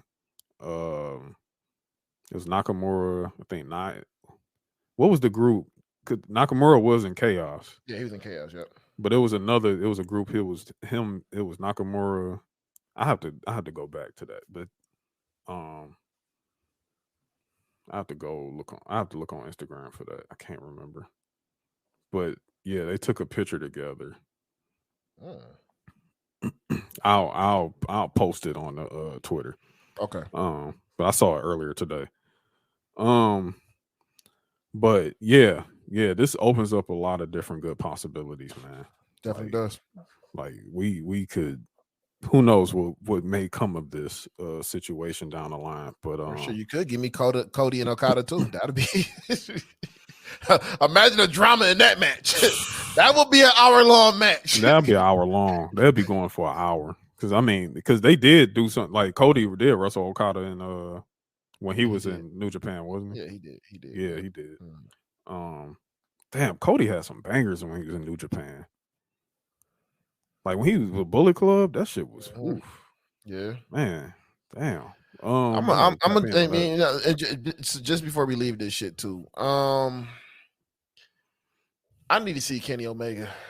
I need to see Kenny versus AJ because there's still a lot of unfinished business there. Yeah. There's still a lot of unfinished business there, so I need to see that. If Kenny can put his body together for that, I mean, shit, he got an extended period of rest, so I'm sure he's getting himself together now. If he can get his body together, go against AJ, I'm with it. But I do, and I guess, I mean, I can bring that up now that I think they're starting. Actually, I think the Elite might be close to coming back to AEW soon because I think they had merch. They might be having some new merch coming soon. So that's cool. Yeah. But back to Raw. Bailey, Candice LeRae. Before this match, Bailey is just looking like hella frustrated, just hella despondent because of her loss at Extreme Rules versus Bianca. Dakota just does a lot of the talking for them this week. Bailey just kind of like whatever. I don't know what they would. Is Byron Saxton opening a club like Club Saxton? Because he was talking to them like inside of like a club or something. I think he's having a backstage thing now because you know he's no longer he's not Kevin Patrick. Kevin Patrick joined up. Yeah, he's pretty cool.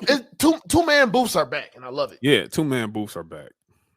So again, I mean, some people were just like, yeah, it's not that good this week, but he's got to get used to it. You know what I'm saying? He's not backstage anymore, and I think he will. Kevin Patrick is better than Jimmy Smith is all I'm gonna say. Yeah, definitely better than Jimmy Smith. And Booker T sent a shot to him today. He was like, I don't think Jimmy Smith should ever be anywhere near professional wrestling again. I said, God damn, Booker.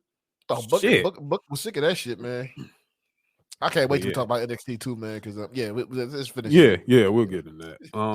So Bailey, Candice LeRae wins. She finally got her a win, a really good win. Over Bailey too. So that was Bailey. a big win. That was a big win. Real nice. And then because Candice and Bailey actually worked in independence together. Yeah. At times. So real clean roll up. Bianca comes up. Both of them got washed up. Like Damage Control beat the shit out of them. So that shit ain't done. Sports entertainment, silly shit. The Miz's birthday celebration. Maurice gifted him 2 big, massive balls. With his picture on them. That was funny. Gave him a bat. And Dexter Loomis, here we go again, pops up. He's in the under the table, comes up head, whatever. You talk about motherfucker that on corpse. How the fuck do Dexter Loomis not corpse, dog? I don't know how he does this shit, dog. Yeah. Wow. Yeah. Dexter Loomis is just But again, finally, we're going to get a match next week set up. Dexter Loomis versus The Miz next week on Raw. So that's going to be pretty cool. Dexter Loomis wins. He gets a contract, and he is now officially part of WWE. Yes, because and this whole time I didn't think Dexter was like playing free agent right now, but hey, this is where we at. So yeah, Dexter wins. He gets a contract with WWE. So I'm expecting Dexter to pull that one off. Yep. Where's Ciampa? Watch again. For what I've heard, I heard a couple things. Ciampa is nursing a back injury. He should be back soon. But I also heard something about some family issues with his daughter. So that's another thing. Yeah, I think that's what I believe. It was his daughter had surgery or something like that. So Ciampa will be back soon. Ciampa will be back soon. So shouts out to Ciampa. Hope everything is well with you. Yes, sir. We get another almost squash. Blah blah blah. Yeah, almost. Squash. Oh man. Wow. I didn't forget about this match, but damn. Seth Rollins versus Bobby Lashley for the United States Championship. But there's a big angle that happened with that though. Very big angle.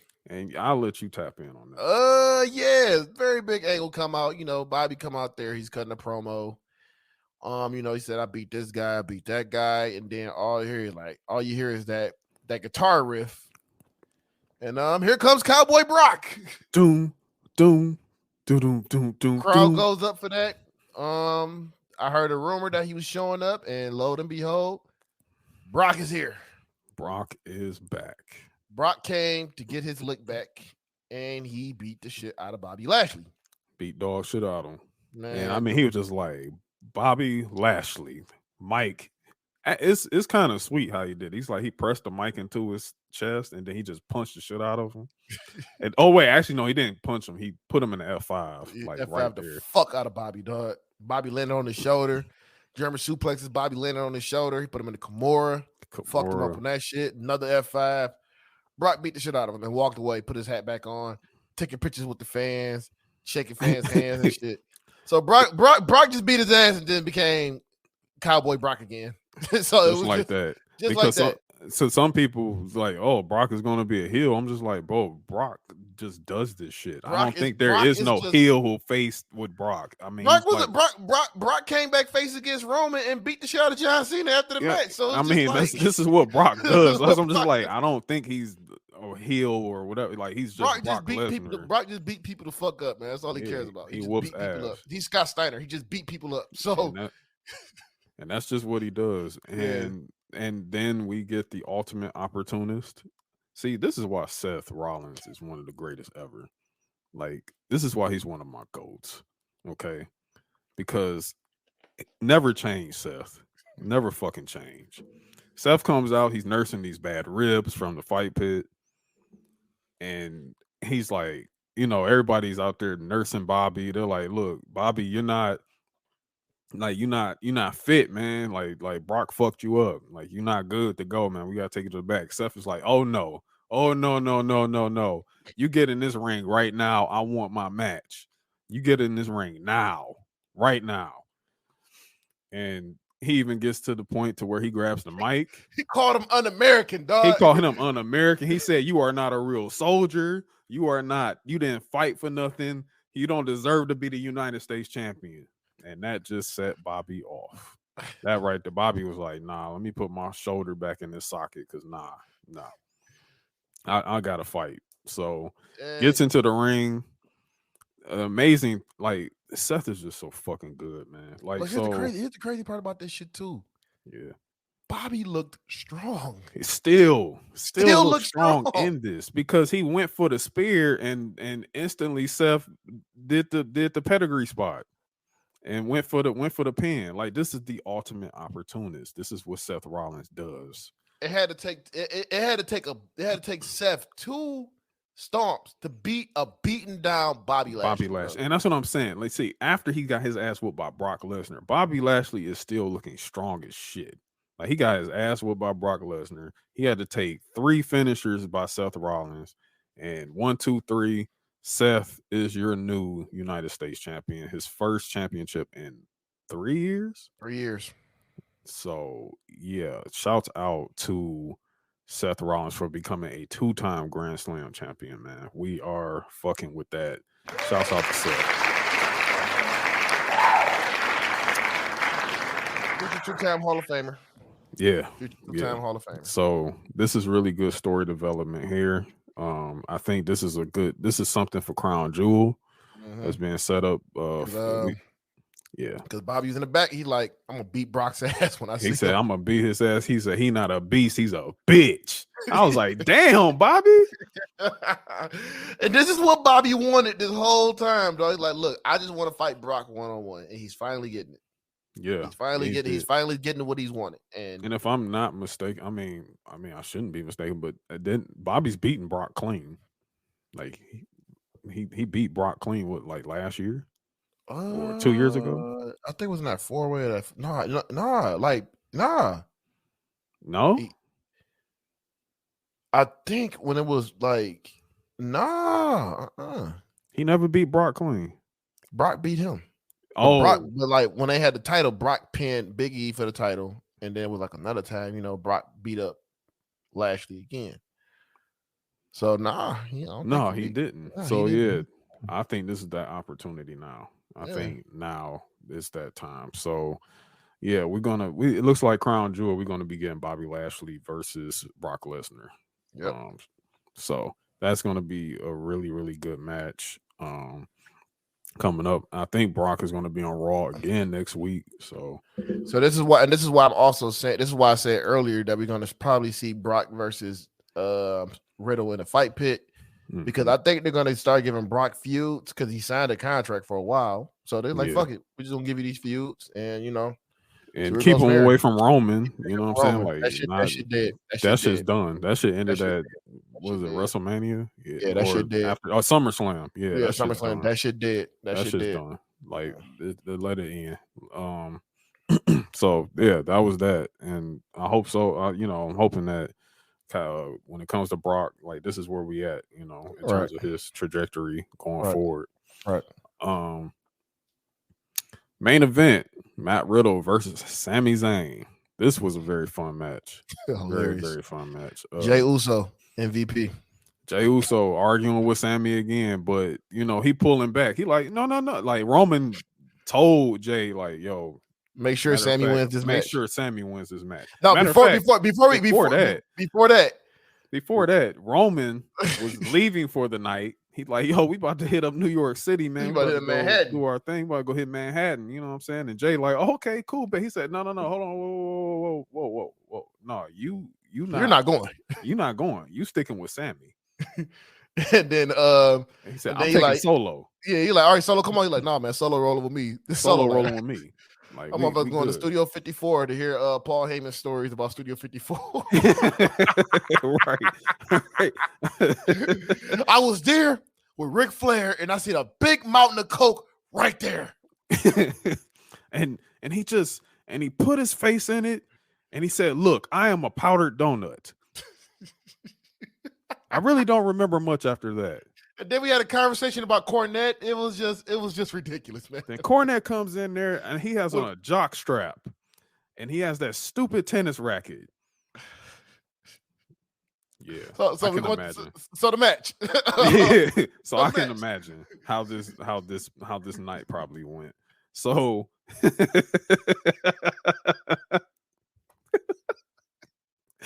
so Jay is like trying to get involved in the match, but Sammy is telling him like, no, chill, like hang back. So Jay like, all right, All right, cool. No, he got this. He got this. And he told him to stay out of it. Matt Riddle he won clean. Matt Riddle beat because Jimmy about to jump in. Jay like, nah, hold on, bro. No. He got it. Let him go. Hit the RK, hit the RK on Sammy. Hit the RK on Sammy. The funniest shit. This nigga Jay was like, all right. He put the title. He put the title on like, Jimmy. And he put the title on Jimmy. Like, there you go. No, here you go. Here we go. We out. It's time to go. Like, we out. And that's that. Jay and then, fucking Uso, dog. Yeah, Jay Uso. Shout out to Jay, man. Again, like we really, I'm really loving how professional you guys are being right now. It's really great stuff. Jay, then they leave, and then we close out the show with the DX celebration. And you know what? People are really complaining about it. I'm just like, you know what? Nah, I ain't about to complain about this shit. Complaining about what? It's corny, it's boring. I'm like, nah, man. Triple H had a lot that he was dealing with. And, Triple H almost died. He almost died. It's good to see Triple H come out here, man, with his best friends and do this shit. Like, man. And then it was like, and it was even cool just talking about like even Billy Gunn came up in in the commentary. Like, yeah, he said Billy over there playing with office supplies, nigga. Playing with office supplies these days. Like, I don't know what happened to him. Like that was cool. Like that was a nice shout out to Billy Gunn, man, because I mean he's over like Rover over in AEW right now. So yeah. Like, come on, man. Yeah, it was pretty. That was a cool show. It was cool to go out with DX and then just them just being honest. Like, look, man, we're old as hell. Like Shawn Michaels is like, look, if we make it to another 25 years, please just put us out of our misery. Like, just put us out. Take us in the back like old Yeller. It's over.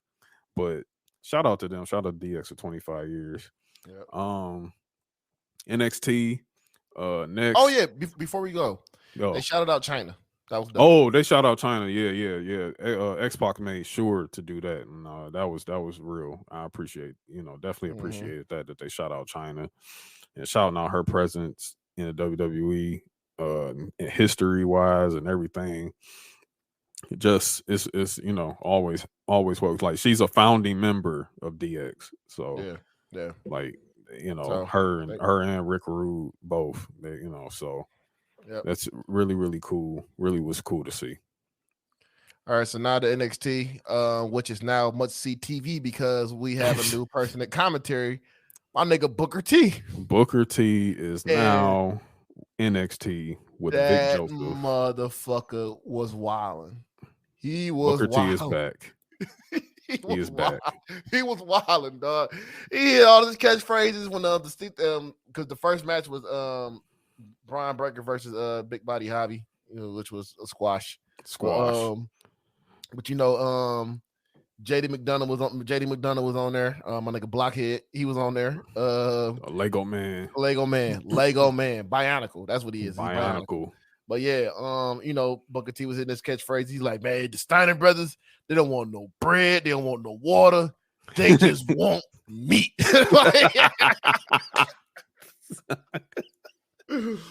Oh my God. So, Brian went over, he beat the shit out of Big Body Hobby. JD McDonough come in the ring. Then here comes Ilya Dragunov. I don't know why this is not his finisher, but if you get head-butted by JD McDonough, that's instant. You instantly signed to CTE Records, my nigga. CTE Records for sure. Hey, like, I don't. Add that to the thing too. CTE, nigga. Oh, you need to add that to there. I'm gonna add that. Yeah, oh shit! You gonna get us canceled? But I'm gonna do it anyway. CTE, nigga. I don't. That's exactly what that was. You get headbutted, man. You heard the shit. It was just. I was like, yo, it knocked. Like it was, yo. And so Ilya Dragunov is not, you know what I'm saying? Like Ilya Dragunov is solid, like hard. You know what I'm saying? Like Yeah, we found out about that. You too heard that because, shit. We found out about that shit too because he hit the torpedo on Brian Breaker. You Yeah, heard that shit. he actually missed, like because he was aiming for aim JD, but he hit Brian. Yeah, You he heard hit that Brian. shit. It was like, yeah. bah! I'm like, God damn. I'm like, all right. Yeah, these UK motherfuckers built different. Man, they built different. I don't even know how. Like, I'm worried about Brian, dog, because shit, that's some shit you got to go through over there. Yeah. But yeah, so that happened. Then we go into the next match, which is probably my match of the week, dog. Actually, no, Apple Fire did a promo, Mandy Rose and shit. You know. So the next match, my match of the week, Axiom versus Nathan Frazier, aka Seth Rollins Jr. Yeah, Nathan Frazier. Wow. I mean, I've been impressed since. I mean, I was impressed even while seeing, the very little bit I did watch at NXT UK. I really enjoyed him. But since he's been here, man, it's just. And then him and Axiom, they have such good chemistry. Man. Their chemistry is just out of this world. Like that was probably one of the best matches I've seen this week. That's definitely my match of the week. I'm saying it early now. That's my match of the week. But yeah, Frazier went over. It was just take time out. Just take time and watch that fucking match. Yeah, just take time out. It's so fast. Like they are so fucking fast. Like Nathan Frazier already, like he's like a lightning bolt fast. Like his speed is crazy. But yeah, this was a really good match. So if you want to go back, run that match back. It's definitely probably one of the best matches this year. Yeah, I'm not even gonna hold you. Yeah. So no, definitely watch that. Frazier went over, so he's in the ladder match for the title, for the North American title at Halloween Havoc. So then after that, it got Indy Hartwell versus Valentina. Hold on. Before we go into that, Ilya Dragunov was in the backstage. Mackenzie Mitchell was asking about some shit about Brian Breaker. He said, "What that move did it for Brian Breaker?" And then here comes my dog, Grayson Waller. My dog, Grayson Waller, bro. This motherfucker, Grayson Waller is a motherfucker, dog. It's too funny as shit, man. Bro. That shot he said that Sammy Guevara, man, was hilarious, dog. I didn't even see that. I will tell you. I'll tell you about it later. Because it has to do with the match. So Ilya was like, "Okay, so I'll fight you tonight," and there you go. So we got that for later on the night. So then Valentina Feroz was in the backstage area with my dog Sanga, my nigga Sanga. He got all the women. He got all the women. Every time you look up, man, it's my man Captain Women. It's a bad one. It's a bad one next to him. So she asking like, are you gonna be there in my corner for my match? He like, yeah. The Indy showed up like, look, you better be ready. So then we get we got my dog up. It's so much shit. Apollo Crews, my dog Apollo Cage. I got a theory about him too. I'll save it for after the show. Was it about him working at Lowe's? Nah. It's something to do with Bray. It's something to do with Bray. You know what? Because there's another person we just talked about, and there's some other ones that I also want to talk to you about. But I also heard some other things too. We'll talk about this toward the end of the show. There's some other things we heard too. But he said something. Apollo Crews was saying whatever. So then we get the match, Valentina Feroz versus Indy Hartwell. Match is going on and stuff, and then Veer come out. He come out in the blue suit. Sanga had the red suit. So I don't know what's going on with that. But Veer just stared at Sanga and walked to the back. I guess that was a look. Yeah, he was like, yo, like he came up to his ear and whispered something in his ear, like, I got some better ones on deck, man. I got some better ones on deck. Some better ones on deck in the back. Just come on to the back, man. So he go on to the back. And, Indy Hartwell's been getting better. Valentina has improved a lot. And a lot of people's complaining about the ending of the match because, Indy won with a superplex. But look, it's a fucking superplex. And like her other move is a fucking springboard drop kick. No, it's springboard elbow drop. Yeah. But look, y'all forgot some years ago, Neville was putting people out with that superplex. Yeah, wasn't He he? was like, killing man, people. Be, Man, not look. even like outside of the Falcon Arrow. Wasn't he doing a superplex too? Yeah. TJP got killed with that superplex. Rich Swann got destroyed with that superplex. Like, come on, man. It's a superplex. I like to see moves that, even with Walter. Walter was putting people. Gunther, he was putting people out with a clothesline, dog. Yeah, the He beat clothesline Ciampa. and- He beat Ciampa with a chop. He I chopped mean, the like, shit out of Ciampa and beat him with that. let it happen. Yeah. Let it happen, and then it makes Indy look strong. She Yeah. also shows some character development too this Yeah. week. Like, in a way, I'm like, is Indy like about to be a heel? Because I felt a little heelish shit coming from her in that whole, just her whole energy that night. Yeah, so I mean, she needs it anyway, man. 'Cause, Yeah. you know, Indy was just floundering right now, but I think she's gonna be okay. Yeah, Then, you know, Pretty Deadly was up there. They was tripping like that, man. Pretty Deadly's hilarious. They're like, yeah, this is what I like. Go sports, nigga. I cried. American. He was like, let's do it like Americans. Go sports. I was Jesus. crying, dog. I mean, they are UK Edge and Christian to me. Yeah, Like, that's what they are. That's a good analogy. I like that. So so then we have a three-way tag match. You know, Idris and Nofe, Malik Blade come out. My dog Malik Blade with the sweater vest. Yo, he got to put that down. Hey, he man. gonna get hit rolled by me in a minute, bro. Hey man, look. So we got that. So they come out for their match. You know, Corey J talking in the back. You know, whatever. So then we get Josh Briggs, Brooks Jensen, Idris and Malik, and then the Dyad. Really good match. Real good. Really good match. Matter of fact, this match had one of the craziest fucking spots I've ever seen in my life, and I'm not even like exaggerating when I say Talking about Josh Briggs. Never seen Briggs. I've never seen no shit like that. Briggs toss. Was that a no thing? No, that was Malik. That was Blade. This motherfucker toss Blade. He's outside the ring. He tosses Blades up to the ropes. Slingshots him into a clothesline. That was fire, dog. I was like, what the fuck? That was fire. You know, I fuck with Briggs and Jensen, man. Yeah. Like, I do. I like them. Like, I do like them for sure. But yeah, that was a really good match. Mm-hmm. You know, Cameron Grimes came out there. My dog to the moon. Fucked up the Dyad, and we getting Idris and Malik, and they're going against Pretty Deadly at Halloween Havoc.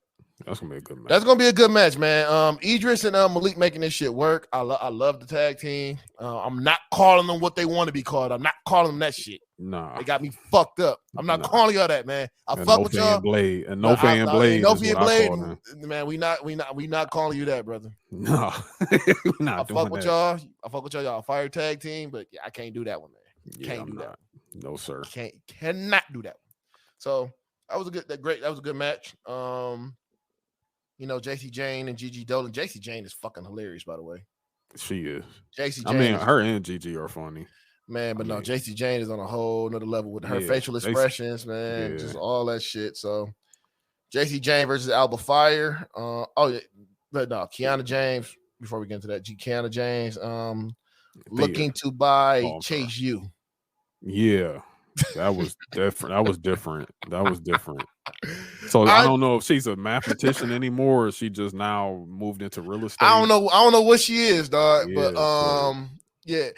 Before we go into the next match, man, I think it was Joe Gacy said something. Booker T was like, "Man, what the hell is he talking about?" Man, I don't like that kid, man. Booker T, bro. Booker T, man. Booker T. Honestly, adding Booker T to NXT is probably one of the hilarious, smartest things they have done. Fucking hilarious. Like not shoving him into Raw, not or going to the typical things, but putting him on NXT, where he's gonna not only be able to be a coach to these kids down there, but like just bringing his talent, his gift of gab. Goofy as shit. Yeah, Booker T is just he's in the perfect situation right now. Yeah, and Vic Joseph already drives him crazy. In week 1, he's just like, man, what the hell is wrong with you? Like, I'm just like, yes, this is the best. Yes, I love we're it. getting this. I fucking love it, man. So, JC Jane versus Gigi Dolan. JC Jane versus Alba Fire. Alba Fire go off. Cool match. Alba can wrestle her ass off. Man, I can't wait till she get called up. Yeah. But anyway, after the match, Fire was about to walk away, and she gets attacked by Sonya Deville. Who is now joining Toxic Attraction to help out some things. They're pretty much building up a lot for next Tuesday because they're going to pose with NXT. Oh no, they're going Dynamite. Dynamite. Yeah, excuse me. But no, that's just getting kind of spooky right now. So they beat the shit out of Alba Fire. So for the time being, because Mandy Rose is dealing with her brother's death right now, our condolences. Oh wow, my condolences. Our condolences. But yeah, Mandy will be back. But for the time being, we have Sonya Deville, who's gonna be running with Toxic Attraction. And honestly and truthfully, Sonya looks good with that team. She does. She looks good with them. Yeah, she does. So and she like even acknowledged, like, yeah, you know, me and Mandy had our issues or whatever, but she's still my best friend, so I'm pulling up for her. But hold on, that was cool. Yeah, that was cool. But yeah, hold on, they hit a shield bomb on Alba Fire. Yeah, like, they fucked Alba up, bro. Like, and then it gets even more ridiculous because the Dyad's outside and they attack a cameraman and pick up the camera like it's the Shield. So it's looking like we have a shield tribute or some shit, man. Yeah. So they're talking to the camera. They're like, man, we're gonna get camera. We're gonna beat the shit out of Cameron Grimes. It's 3-on-1 for Cameron Grimes next week. So and it's gonna be mystery partners for Cameron Grimes. So and that's the selling point for next week's NXT, which I kind of feel like it may be somewhat of a reset too, in a way, because which we'll talk about later. Yeah, we'll talk about later because they're bringing out some heavy hitters for NXT next Tuesday. Yeah, for NXT next week they're going head to head with special AEW Dynamite on Tuesday. Why is it on Tuesday? I think it's basketball. But NBA, yeah, probably, yeah. God bless. It's getting a little spooky, but some more backstage stuff about a video of LaZoe Starks and the Kid Lions, cool. Hank Walker, Quincy Elliott, cool. Then we get Channing Stacks Lorenzo versus Wesley. Wesley goes over a course. Yes. So Trick Williams and Carmelo Hayes come out to try to attack Wesley. The Oro Mesa comes out, makes the save. Oro Mesa comes out in a nasty fit. Nasty. With some black forces on, dog. Real nasty. That was nasty. Real nasty, Oro. You get a pass right now. You on Fit Watch right now, my brother. You on Fit Watch. don't do it. Don't fucking do it, bro. But yeah, so we'll have a tag match, man. Trick and Carmelo versus Wesley and Oro. Fit Watch is crazy. That might be a segment we got. I mean, that shit was nasty as hell, dog. Bro. That was nasty. You on Fit Watch? That was nasty.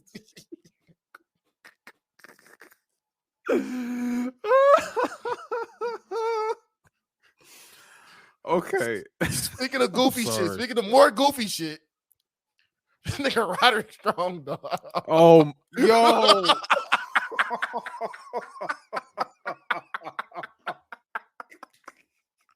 What the fuck is going on?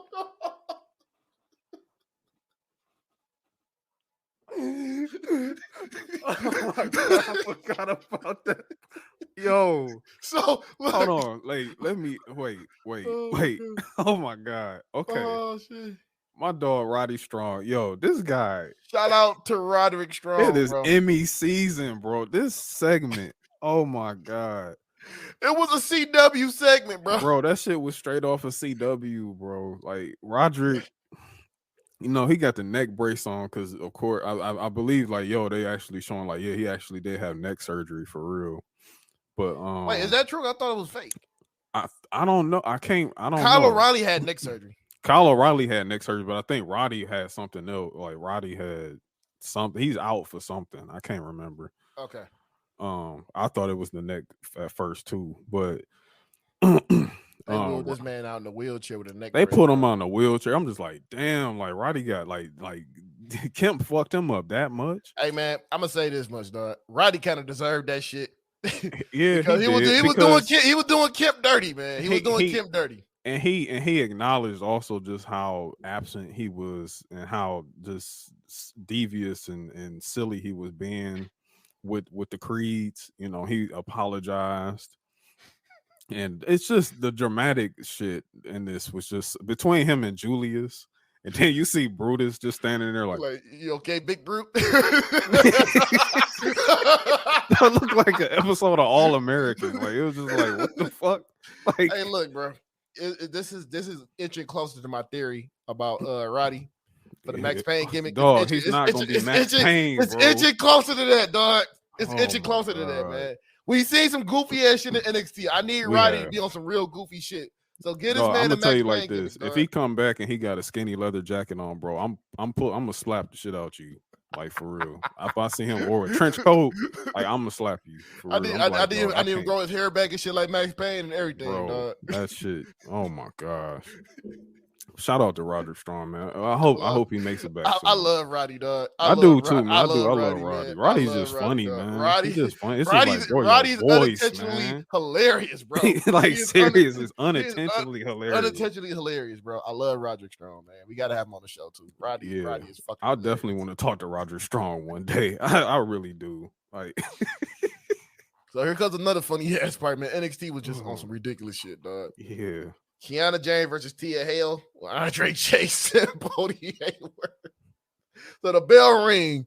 Robert Stone runs in the ring, talking shit. Then he catch a back body drop.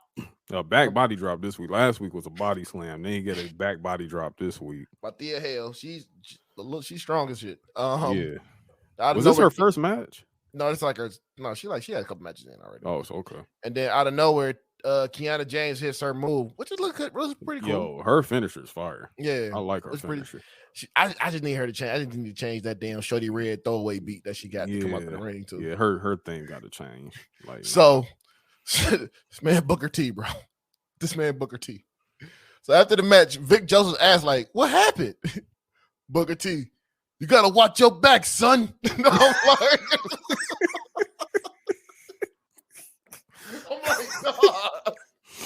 I'm like, dog. Oh man, this is just week one, bro. Dog, this is what I mean by Booker T made NXT must see TV now, dog. Yeah, this is gonna be really good with Booker, and then just Vic. Like their dynamic is gonna be like really, really good. Cause it's gonna be it's gonna be like because it was already good with Vic and Wade Barrett. Yeah. This time it's just gonna be like, man, it's gonna be like Lethal Weapon almost. I feel Booker T was like, "You gotta watch your back, son." Like, why, dog? So that happens, man. You know, that was it for that match. Yeah, that was it. Stacked in the locker room, and Tony D'Angelo shows up. Yeah, he's like, "Man, look, bro, you gonna have another match next week because you like," but he's refusing to tell who Stack's going up against. I got a theory already. Who's gonna be? It's gonna be Braun Strowman, dog. Braun Strowman. Are you gonna hear? Look, Stack's gonna be in the ring. All you gonna hear is like, Stack. It's gonna be Mr. Krabs moment for Stacks, dog. He be like, man, what the fuck is about to happen? And it's like, damn, like that's a punishment if it's Braun. If you hear Braun music ring off and the CWC next week, that bitch may blow off the fucking roof. They gonna love that big goof. Yeah, they gonna love that big goofy shit. Turn that up, bro. So then, Robert Stone in the back. Von's like, nigga, what the fuck are you doing? Von walk up to him like, what are you doing? Like, yeah, King Von had some bars this week. He checked him on that one, dog. He checked the fuck out of. So he said, "Yo, get your shit right, or you done." He said, "Cause this is serious, B. Like this is serious. Like I'm gonna whoop your ass." Then Stone was like, "Yeah, it's time for you to be champion." He's like, "That's more like it." Hey man, Von Wagner getting better on the mic, dog. Yeah, he is. He getting better on. He getting better on the mic, man. Yeah, shout out King Von, bro. Shout out King Von. So, this week of NXT was silly as hell, bro. It really was. Cameron Grimes got interviewed, man. They were mystery talking partners. Mystery partners. He's gonna have the partners coming up. So my guess is gonna be Gargano with Kevin Owens. Whew. That's gonna blow the roof off. Yeah, that'll blow, especially Gargano going back to NXT. Wow. I need Gargano to get his lick back on he got to get it back on Grayson Waller. Yeah. Which talking about that guy, we find before that, Cora J. Walter McKenzie said Rhea Ripley's got her back, so she's going to Raw. Roxanne was at SmackDown. We'll talk about that later. Mhm. So no, next week going to be the Pick Your Poison match, all this shit with Roxanne and Cora, and then we get Ilya Dragunov versus Grayson Waller.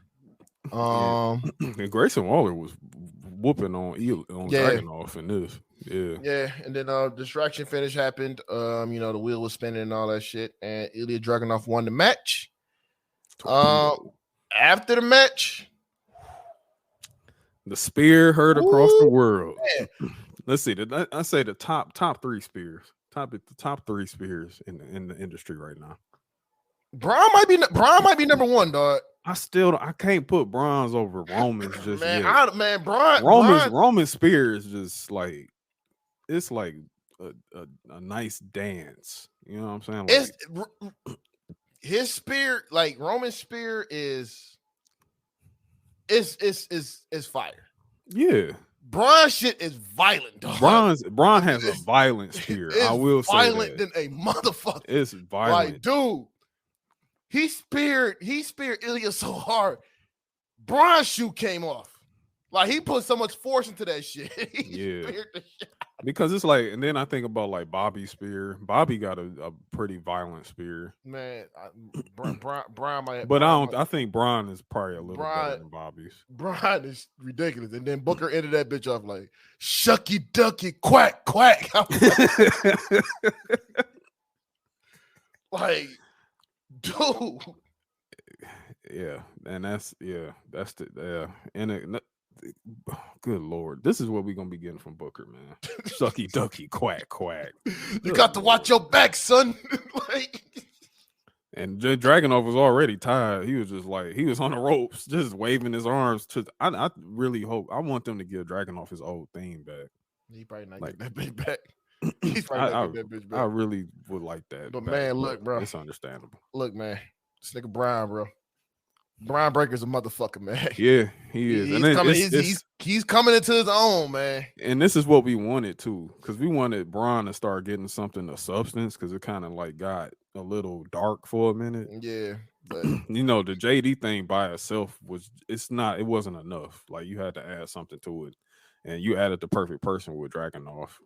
I hope we get to see more Tyler Bate soon. Like, I hope Tyler Bate comes back. I think Tyler Bate going on Raw, bro.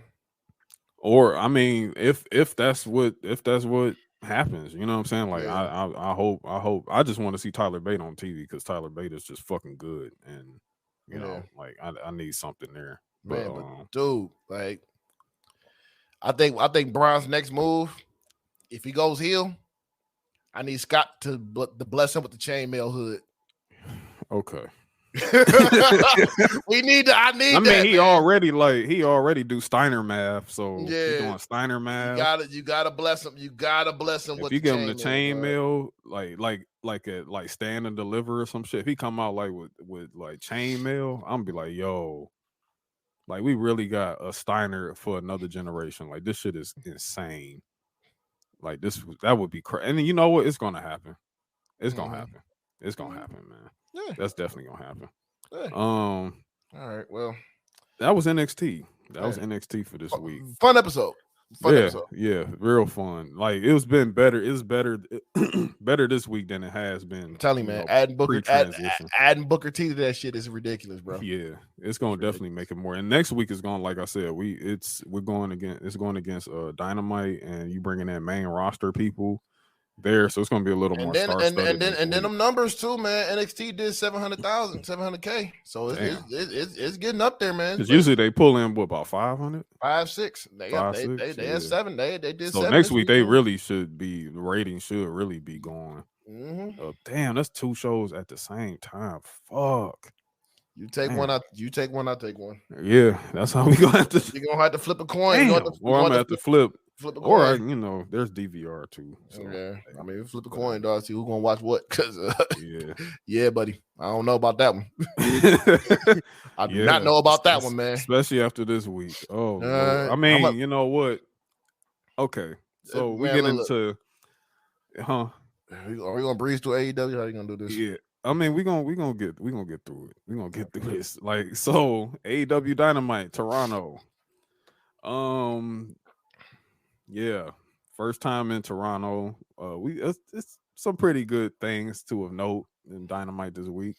Definitely not the first match. Not that opener. You got me fucked up. If you ever think, Renee Young shows up, interviews Christians. oh yeah, that was great. Renee you know, Paquette, Ray Young Renee got her Paquette. pop. There we go. You know, Cool. that's great. But that match that followed, y'all, you ain't like that. You ain't like that match. Hell, bro, I'm never going up for no Luchasaurus, bro. Like, I'm not doing that. I'm I thought it was not. cool. I thought it was a cool match. I mean, it had a cool table spot. Like, yeah, like that was a cool table. Even though it's like that, and somebody was like, "Yo, ain't that like a disqualification?" Like they said that on TV, or was that Christian? Christian actually said, "Like, ain't that supposed to be a disqualification?" Yeah, it actually is, and they didn't do that. But like, nah, I mean, people say that's Lucha. This is Luchasaurus' best match in AEW, and I'm like, you know what? You kind of got a point there. But I mean, this Luchasaurus, Jungle Boy, Christian, like, and it's only this right now because Christian is hurt. Yeah. Like I really want to get past this shit. One thing that's really pissed me off about AEW is their refs are they have refs are ass. Man. Their refs are trash. Like you got refs trying to make themselves a part of the show, part of the match, and everything. And they even get in the way during like the match. Like they even like get in, like it's like, bro, move. Like you jumping in the middle of choreography. Like what the fuck? So you know, Luchasaurus went over. Cool. Yeah, Luchasaurus wins. Something to note too. Isaiah Private Party had on fake buffs. If you don't know what buffs are, it's just Detroit. You know, Cartier glasses. Like I mean, party Cardis. He had on party Cardis. He had on parties. That's what he had on, like party Cardis. But look, it's just terrible. So here's where else get weird. So apparently, Stokely buys the contract to Private Party. Here's my issue with that shit. Private Party's being passed around like a freak hoe. I mean, for real, because it's like what they Matt Hardy, then Andrade, and now they go to Stokely. And I don't understand. Like, why are y'all giving? And I'm not a Matt Hardy fan at all, but I will say that I think it probably would have benefited them a little better, like just working with Matt Hardy as like on some coaching shit. And here's the dumb shit. Here's the dumb shit right here. So Isaiah Cassidy has a match on Rampage with Ethan Page, and they're gonna be yelling. Look, and if Ethan Page wins, they get Matt Hardy's contract. And if Matt Hardy wins, Private Party is releasing their contract. Next match. Next match. What the fuck? Oh, Warjo. Warjo versus Nick Camarado and QT Marshall. Warjo goes over. Yeah. Squash Warjo match. Wins. Oh shit. Okay. So yeah, I got this. Yeah, we know like the fact, like why are you opening the factory on TV? But whatever. Like keep them on dark. Anyway, the embassy comes out. You know, great, whatever. Then FTR pop. There we go. FTR comes out. Everybody loves FTR. I like FTR. Man, they was fucking over. It's like, what are you doing? Put them on the like, why are they not wrestling? Like I'm like, yo, are y'all wrestling this week or not? Like, what's up? And what do? They say, oh yeah, FTR is gonna wrestle this week, but they're gonna wrestle on Rampage. Like you forgot one of the biggest things. Watching Rampage. You forgot one of the biggest things that happened during that. I'm not there. I'm not done. Oh, don't forget. Oh, and then out of here, the absolute needle mover comes out. Oh my God, Sean Spears is back. Like he is now with the Perfect 10 gimmick. And what's funny about that, they did a rehash version of his theme that he had in NXT. So he has the Perfect 10 gimmick back. And with that terrible, nasty ass mohawk, like Sean Spears is ungood.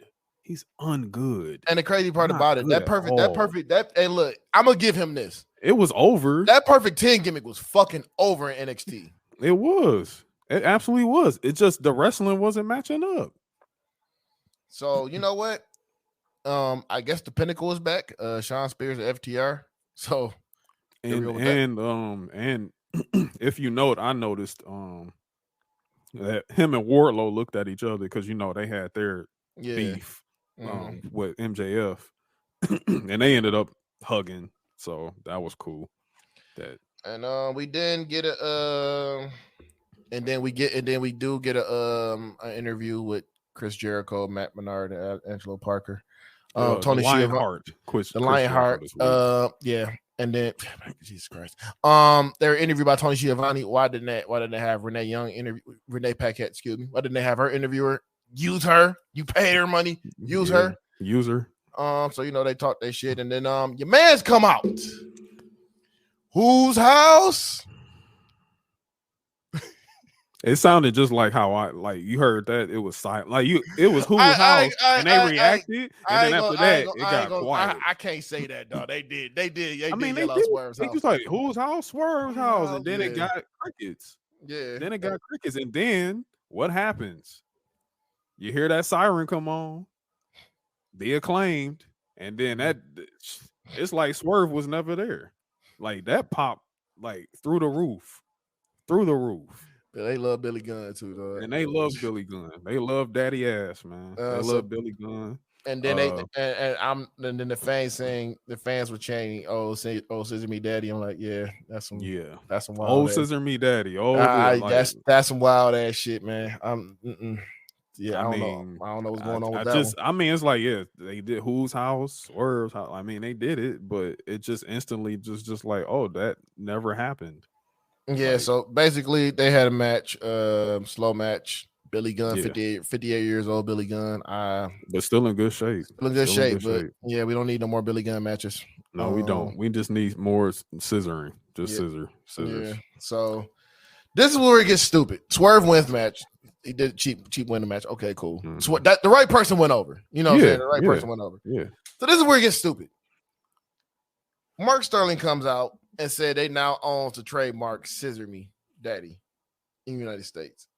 So it's like, why? Why is this a story? But he says in the United States. They're in Toronto.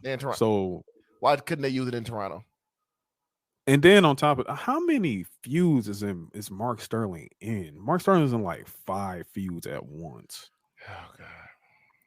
Y'all don't have no other backstage personalities that can take the reins. You know what I'm saying? I mean, I get stoked. I get into that shit. Whatever. That's the next segment, buddy. Okay, we'll get there. So I don't know what the fuck going on. I guess it's gonna be Josh Woods and Tony Nese versus the Acclaimed, and I guess the Acclaimed is gonna be a title match. If they beat the Acclaimed, they get the title. They get Scissor and the trademark back. If they beat, whatever. And I actually like Josh Woods. I do. Yeah, I like Josh Woods. I like Josh Woods. That's what we're dealing with. So then next day, MJF. Getting ready for a good promo. MJF segment. This was a fire promo. Yeah. So here comes Stokely, and he proceeds to hold the shit out of Stokely. He put Stokely on a fucking t-shirt with them words. He tore Stokely ass up. Thank you, MJF. Thank you. Mm-hmm. So he tore his ass up, and it's looking like some babyface shit. Mm-hmm. Talking William Regal, but it was no low hanging fruit MJF shit. It looked like it was some well prepared promo. It was really, really good. Very good promo. Definitely check that promo out if you get a chance. Yeah. So we did hear from Moxley and Adam Page. Moxley actually had a cool fit on, man. He was dressed like Kurt Cobain, you know what I'm saying? He's part of Nirvana. He came out there. Very grunge. Yeah. And then here comes Adam Page. Here's go fit cowboy watch. Shit. Fit watch with this motherfucker here. Yeah, this week wasn't cowboy. It was it was cowboy shit, but it was cowboy shit in a fucking kick-ass movie. Yeah, so he came out there. That was a pretty cool promo between the two. He punched himself hard as fuck in the head. Yeah, yeah. He tried to pull a. It was a good promo from Paige. He tried to pull a. That was a great promo from on Paige. Yeah. Yeah, He tried to pull a flare. Yeah. I guess he tried to bust himself open, but Moxley hold him, called him a kid, all this shit. So definitely check that out if they were get a good match between them two. And then the video aired for Chris Jericho and Bryan Danielson. So then we get that match, and I'm gonna let you close out the show. It didn't close out the show. No, it didn't close out the show. I thought we were going to do something different this week, but you know what? And then I'll tap like I'm actually not too mad, but it was what closed out was well deserved. But I'm gonna let you talk about this one because yeah. I mean, I don't know. I don't know what's going on, but just looking at my notes here, because now I'm just like, okay, now I'm starting to get like, yo, what the fuck? But okay, so I mean, we get a good match. We get a real good match from Danielson and from Jericho, as expected. But here comes the overbooked bullshit. I mean, before I get there, I will add something note. It was real home cooking in there for sure. Like they were booing Danielson because they, Jericho it's this Jericho's from Canada, so it was a Jericho crowd in there for sure that night. He actually kind of played them too. I'm just like, why the fuck are y'all like? He didn't let y'all sing Judas. Like he came out with Lionheart theme, so it was just kind of like. But they sung it. The crowd was singing Judas anyway during the match, so it was just they were really on Jericho's side that night. So I'll point that out. Yeah, the booking. We get a ref bump, of course. Leading to interference by the Jericho Appreciation Society. No Sammy Guevara. Okay, that was interesting. Daniel Garcia runs in to grab the belt because Jericho had the belt in his hand at the time, and Garcia takes it from him, and he hits Bryan Danielson with the title. I don't know how we got here from how it was last week where Danielson and Garcia were in a tag match versus Jericho and Sammy Guevara. And I mean, like I'm putting up Drewski hands right now. Like I don't know. Like I was just watching. I was just like, what the fuck? And I was just like, this is so fucking stupid. Because I'm like, so we're putting. I just can't make sense of this shit. The booking was just confusing here. Like I don't know what y'all doing. Like y'all, like Danny Garcia is clearly over. He's over, and now you're making him look like a pup again with Jericho instead of keeping him with some type of allegiance with Bryan, and you making Bryan look silly again because here it goes. Bryan is in a match for a championship and he's dropping out instead of like when it's like the service that you're using Bryan for, y'all making him look like a loser. Yeah, like it's just goofy, bro. Like so that was that. Then we get into the tag match: Britt Baker, Jamie Hayter versus Hikaru Shida and Tony Storm. I was like, in my mind, I was just like, oh shit, are the women gonna close this week? Like, damn, but fuck no, they're not. They didn't. So same time slot and everything. Same. Yeah. I was like, yeah, it's the 9:20 hour. So I was like, yeah, we're there. So, honestly, it was a pretty solid match. At least performance-wise from Hayter, Shida, and Tony Storm. Mid Baker, DMD. Come on. Yeah, solid match. And Shida actually pinned Britt. Real solid match. But the thing here that doesn't make sense next week on Dynamite, but I guess you're trying to sell the show. Hikaru Shida gets a match for the women's championship versus Tony Storm. So that's on next week's Dynamite. I don't know how the correlation is here, but whatever. Um, Jade watch, by the way. Before I get into the main event, Nia Rose still has her TBS championship. I should Jade is in her own universe. Like I don't know. Again, we're still continuing this Jade work on Wednesdays. Like we're still here. So anyway, yeah. This was so stupid too, man. Let's just skip that part. Yeah, I don't fuck on. I just don't understand. Main event. Real good main event too. Orange Cassidy versus Pac for the All Atlantic Championship. Really, really good match here. Finally, my dog Orange Cassidy got him a win, got him a championship. So, which makes sense. Much deserved. That man been there. That man been there since the beginning. Since the beginning, like never had a title, but now he got one. So yeah, now he got the All Atlantic Championship, which is fair in my eyes because Pac, he had 2 belts, and he's a trios champion, so he doesn't need the All Atlantic Championship no more. Nope. So that puts a real good popular face behind that belt. So good for Orange Cassidy. Shouts out to him. Hope you have a good run for sure. Definitely. Moving on. That was Dynamite this week. Next week should be a pretty good show. Tuesday going head to head with NXT. Pull up. And yeah, that's all we got for that. SmackDown. Yes, sir.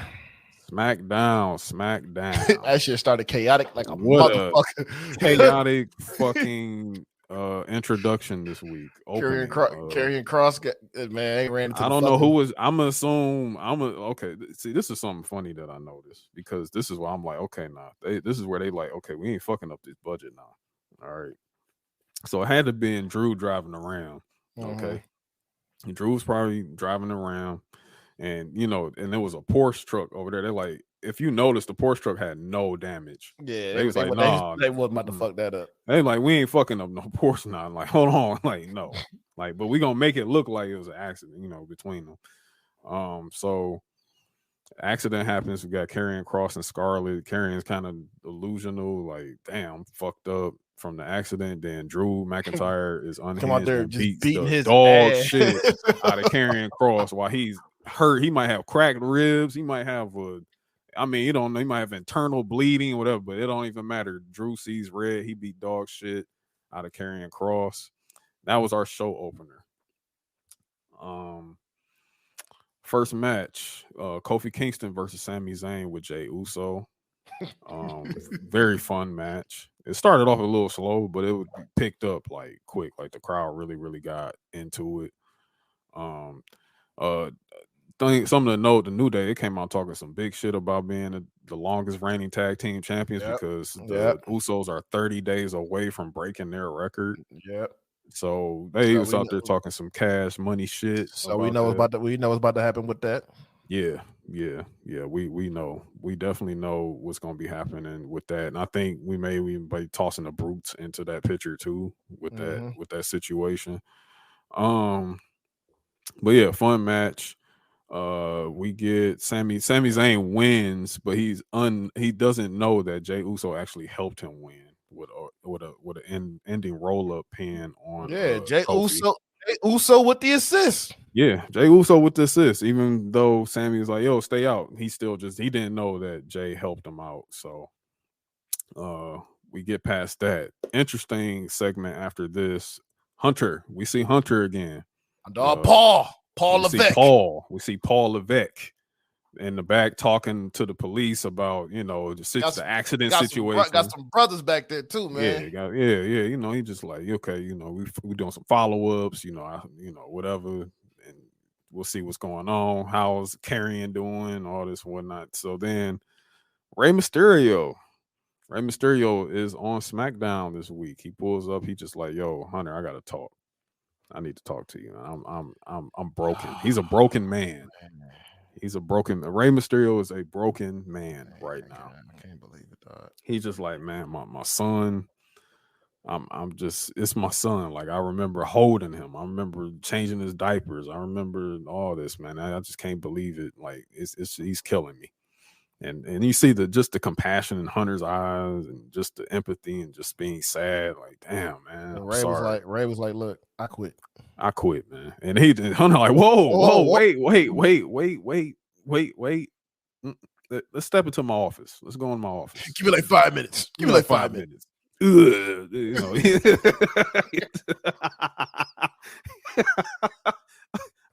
I love Hunter, man. So he gets Ray into the office. He gets him in there. They want to talk. Up next, Braun Strowman versus Jobbers. So we doing this swapping of Braun Strowman beating up Jobbers. The big goof. And then almost beating up Jobbers. But really, man, like Braun has been doing more matches. Yeah. Though, I will say that. So Omos come out there in the suit on looking like an overgrown big ass LeBron suit, James. making everybody look like children in the stands. That's a big motherfucker, man. That's a big ass. That's a big motherfucker. That's boy. A tall motherfucker, man. Like, so almost is making his way off the CDL watch. So we finally getting these seeds being planted. Beast versus beast, giant versus giant coming soon. This was definitely it. You know what I'm saying? It's been pretty much talked about and teased throughout the weeks, especially since Braun's return. And MVP's talking that shit. So this is probably where we at next. Oh, something to note about MVP this week. MVP's a funny ass dude. Oh yeah, man. He after what happened to Bobby on Monday, he was like, yeah. He said that didn't happen to the Almighty when he was with me. Hey, speaking of MVP, what's your favorite Coney? What's your favorite Coney? Favorite what? Your favorite Coney Island. What's your favorite one? My favorite Coney in Detroit. Wow. It's probably okay. Cause I got more than one. Okay, let's go West Side. I'll do West Side, East Side. West Side is Nikki D's on 8 Mile in Evergreen. Mm-hmm. And East Side is in my hood, Hollywood, on Gratiot and Harper. All right, so you don't fuck with Detroit 1, right? I do fuck with Detroit. Actually, Detroit now. If I'm downtown, I'm going to Detroit 1. Man, bro. I do not go to American and I do not go to Lafayette. Hey man, look. MVP shitted on Detroit 1, dog. Get the fuck out of here. Yeah, bro. Somebody took him to Detroit 1. He said that shit was terrible, dog. Man, get the fuck out of here. Did he say which one he liked? Man, they ain't say which one he liked, but they took him to Detroit 1. He said this was the worst experience he had. Nah, bro. He went. Nah, I want to know what he ordered. I want to know what I want to know who's like. Nah, you got me. Hey man, Corey said that. Corey said they fucked up taking him to Detroit 1, bro. Corey said that. Nah, man, I'm gonna have to talk to the people at Detroit 1. I'm like, yo, I got homies that be coming in town, bro. If they come over here, Detroit 1, man, like for real, they work for WWE. Man. We can't be having that. Bro. He was not happy about that shit, man. Man, get the fuck out of here. I don't even know why. Because I'm not gonna take nobody to American. I'm not gonna take them to Lafayette, bro. Like I'm not doing that. Yeah, like that's like typical shit. Like I'm not going there. It's kind of like. In Philly, like, don't anybody in Philly will tell you don't go to Geno's. Like, go here. Like, Geno's, like, fuck out of here. Like, that's like American and Lafayette to me. You feel me? Mm-hmm. But whatever. Wow. Yeah. That's crazy. But yeah, that's what we get. Oh, Braun Strowman's power bomb now has a name. The Monster Bomb. I fuck with it. So, yeah, I fuck with that. With it.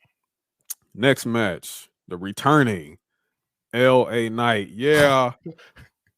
is back. LA Knight is back versus Mansoor. And yes, LA Knight is LA Knight. Came out with that ridiculous vest on. With the GTA music. With the GTA music. And he is full effect LA Knight. he's back. He beats him clean, hits the BFT, and something really to note, he's a heel, which I'm glad.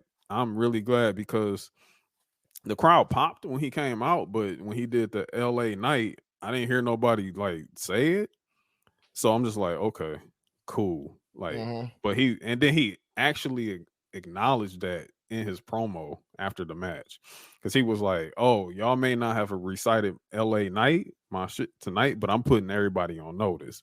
And then he ended up calling everybody like incels and shit like that in the crowd. So yeah, LA Hey, night. man, look, Y'all dog, don't know who y'all fucking with, man. I'm gonna tell y'all that right now. Like LA man, night. I need to see him and Kevin Owens in the promo. Bro, in a promo battle, him and Kevin Owens would be insane. That's what I want his feud to be. I need his feud to be with Kevin Owens, dog. I mean, wow. Yeah. Like, so, yeah. Yeah. Cause I don't know who he can feud with on SmackDown right now. I don't. Let's see. I mean, I wouldn't say, I say the maximum male model thing ends now. Yeah, Like, just end that shit. done. I mean, unless they want him to go against Mace. I mean, is it still Mace or is he Masay? I'm sorry. But I If mean, he goes shit, against Masay. he fucking heel. So it's like, nah, Yeah, ain't but no he a point. heel, so it's like heel, but and then in a way, and then I think this is what's gonna get LA Knight over a little more and more thunderous reaction, and then it kind of puts him in the tweener spot. Yeah. You know what I'm saying? And I still believe that more people are coming to SmackDown anyway.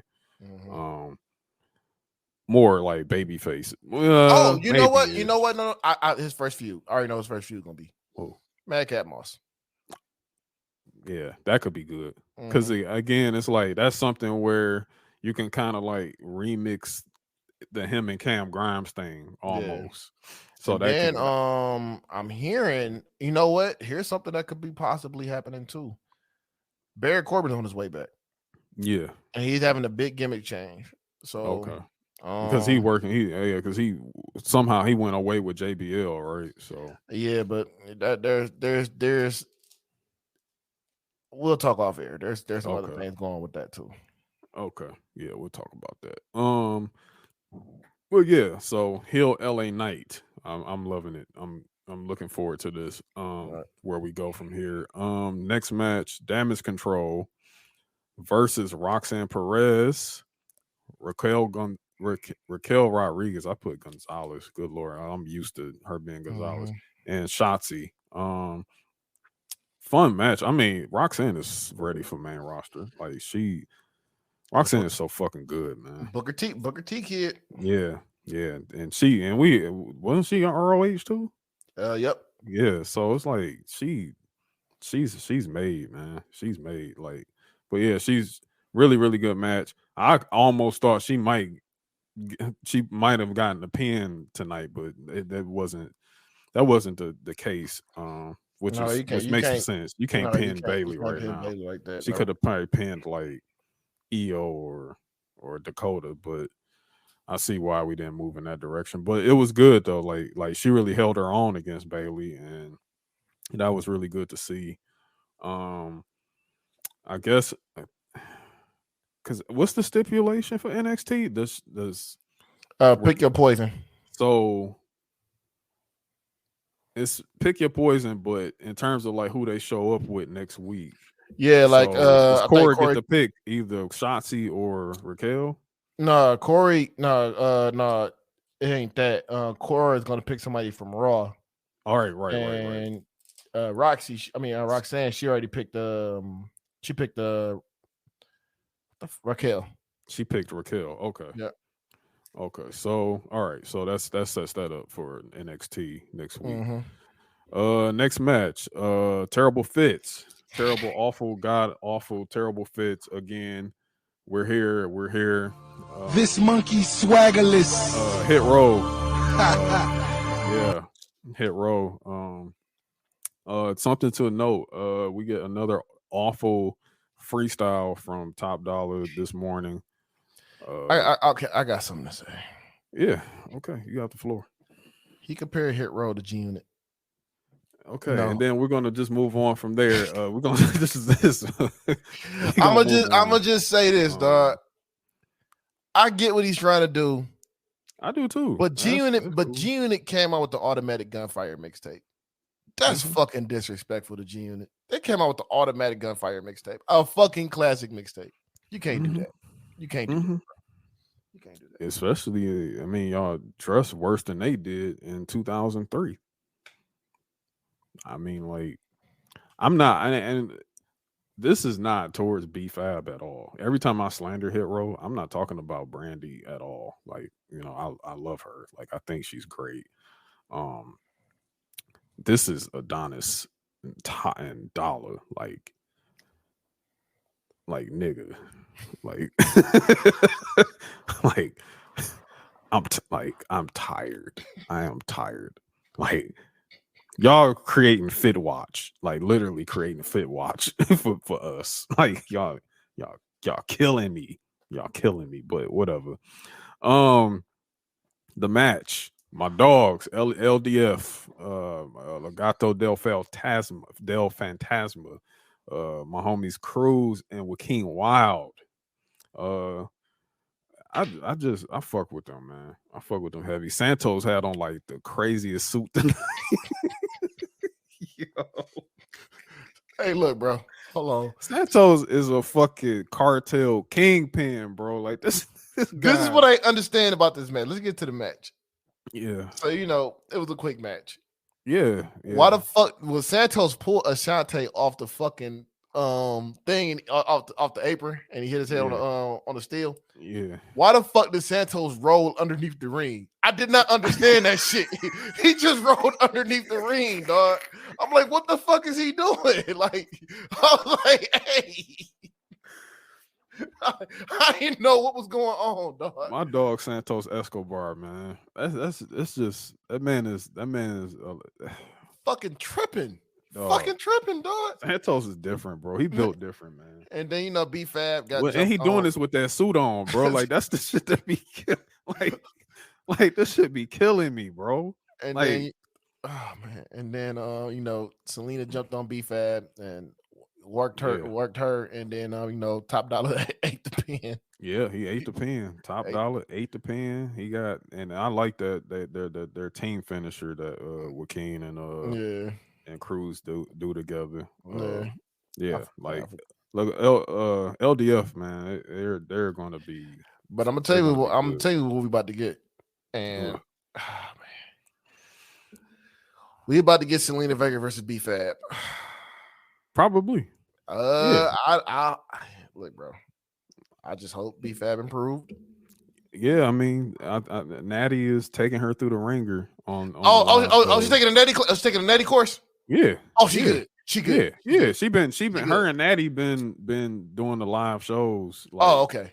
They've been like the Saturday showdowns that they do. Oh, so she going to so she been going to the new heart. Yeah. Okay. Mm-hmm. Oh, she good. Oh, we good. Yeah, she gonna be fine. She's B-Fab gonna be good. I ain't know that. We good. Okay. Yeah. Okay.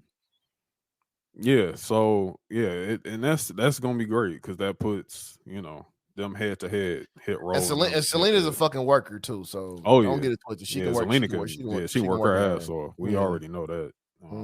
She looked great. Yes, she looks. She looked great, wonderful. by the way. Shout out to the homie Malachi Black. Shout out to him, man. You did well, brother. You did well. You did good. You did good, man.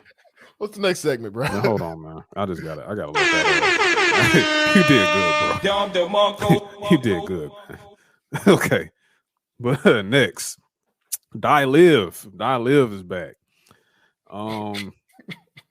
She beat dog shit out of Sonya Deville. Sonya Deville. She beat dog shit out of her. She whooped her ass.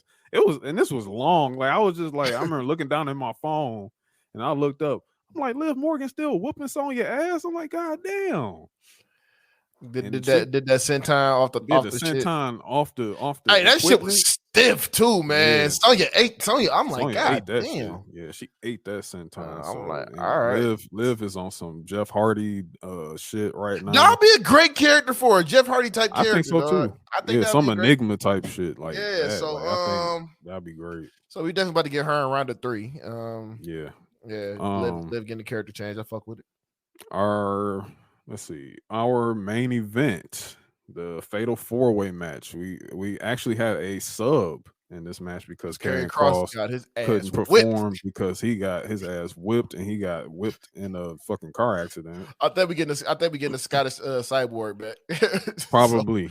That's gonna be scary. That's gonna be scary. Yeah, Drew don't fuck around with Scottish cyborg, man. He had to come out. He had to come back out with the leather trench coat. The leather trench coat with the chains on that bitch. That Drew was a bad motherfucker, man. If y'all don't, Scottish cyborg tap in when Drew was in NXT. When he first got called up with Dolph, nigga, he was when he got called up with Dolph when they had the tag team together. Drew, man, bad dude. So we get a sub in Rey Mysterio.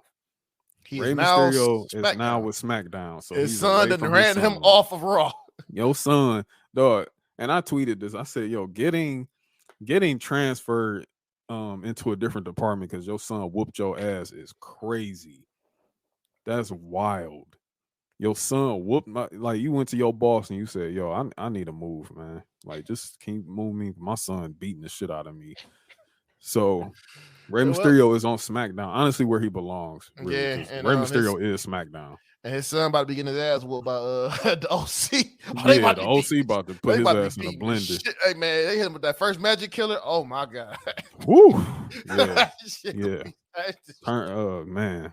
Buddha Doom, all type of shit, man. It's about to get ugly. About to be tearing his ass up. About to get ugly for that man. So, but we get a great Fatal 4-Way. Yeah, Fatal 4-Way. Very interesting. Like Sheamus matchups. and Solo join in too. You said what again? Very interesting matchups, man. Yeah, something to also know. I had no idea. Like maybe I just haven't been paying attention over like I don't know 2 decades, but like this is the first time Rey Mysterio and Sheamus have competed in a match against each other. I was like, what the fuck? Mm-hmm. And this is actually the second time Rey and Ricochet faced off against each other. And the chemistry was definitely there. Yeah, because Lucha Underground. Lucha Underground. Prince Puma and Prince Puma when Ricochet was Prince Puma and Rey was down there for a minute. So we got some storyline. It's looking like we might get the Brawling Brutes and the Bloodline. Yes, sir. Because that's interesting. When Solo was getting his ass whooped by Sheamus, Sammy and Jay jumped in. Jay came out of fucking nowhere too. Yeah, it just came through the crowd, just out of nowhere. They just started whooping on him to protect Solo, and then Butchie and Ridge come from the back. Okay, this thing with Butchie and Ridge now, when they're not in their Brutes gear, they're dressed like bouncers, like all black, like all black. Like they just come out. I'm like, yo, huh? Like, but you know what? I fuck with it. Like I liked it because they was doing this against Imperium too. Mm-hmm. So they come out looking like bouncers. They beat shit out of Sammy and Jay, and Ray. I mean, the crowd was really behind Ray tonight. Like, I didn't think Ray was going to win. Personally, I thought Sheamus would probably win, but I get you keeping Sheamus in the chamber for part 3 later. So, and I'm thinking we about to get Sheamus versus Roman. Maybe, yeah, that's a good possibility. I think that might be a possibility. Maybe, possibility. Might be for day 1. Yeah, it could. That could be something that they have a plan for if they don't want to run Gunther and Sheamus 3. Mm-hmm. But the Intercontinental Championship seems to be real like prestigious right now. I love it. Because I was just thinking, just the names that they had, like when they had Karrion Kross in this match originally, I was like, oh shit. I'm like, oh, you trying to you possibly putting Kross into the mix now? So I'm like, wow, that's something. So Ray him and Ricochet did this crazy ass like Man, that Hurricanrana power Hurricane to driver power spot. driver, man, Ricochet is fucking ridiculous for taking that shit. Dog, the way he sold that was wild, and he ended up in the 619 position. Ray got the pin, and crowd went crazy. So, I just want to say first and foremost, R.I.P. to Rey Mysterio, because goddamn, Rey Mysterio versus Gunther. I mean, the tallest Gillian T you can find. And Rey Mysterio is gonna he be ain't got on no that fucking bitch. help, man. Like he No leaving that help. bitch alone, dog. He going against Imperium. And going against Gunther. So Hey, look. Gunther gonna beat the shit Hey, out of look. Rey Mysterio. I just need him to beat Kaiser. Look with Kaiser one time, so Gunther can slap the shit, chop the shit out of him. Chop the shit out of Kaiser because he lost. Put him down. Put him down. I think just y'all this motherfucking Austrian and shit. I need to see that again, dog. That's exactly what you're going. That's exactly what you're going. I need to see that. I'm getting cooked. I need to see that again, dog. That shit is so hilarious. That shit was. I do need Gunther to start punishing him and Giovanni, like for real. Oh, you're like, But what like- the But that's gonna be a fire match, dog. Him and Ray Yeah. gonna be a fire match. Yeah, it's gonna be fire, but man, Ray gonna get. But see, the thing is, Ray gonna do some high. I already know one spot that's gonna happen. Ray gonna do some like high springboard shit, and then Gunther gonna slap the shit out of his chest while he heading toward. God damn, And Ray gonna sell the fuck out that shit. he gonna too, sell man. that shit like crazy. But yeah, that was the results of the main event. Then the one thing that everyone was waiting for finally, because at the beginning of this show they said Bray Wyatt up next. Hunter must have been like, "Oh, yo, fuck that, scratch that shit. We put him at the end of the show." So I guess that's what happened here. Good fucking reason they did that. Yeah, good reason, real good move there. Bray Wyatt comes back. Yo, Bray Wyatt's new thing.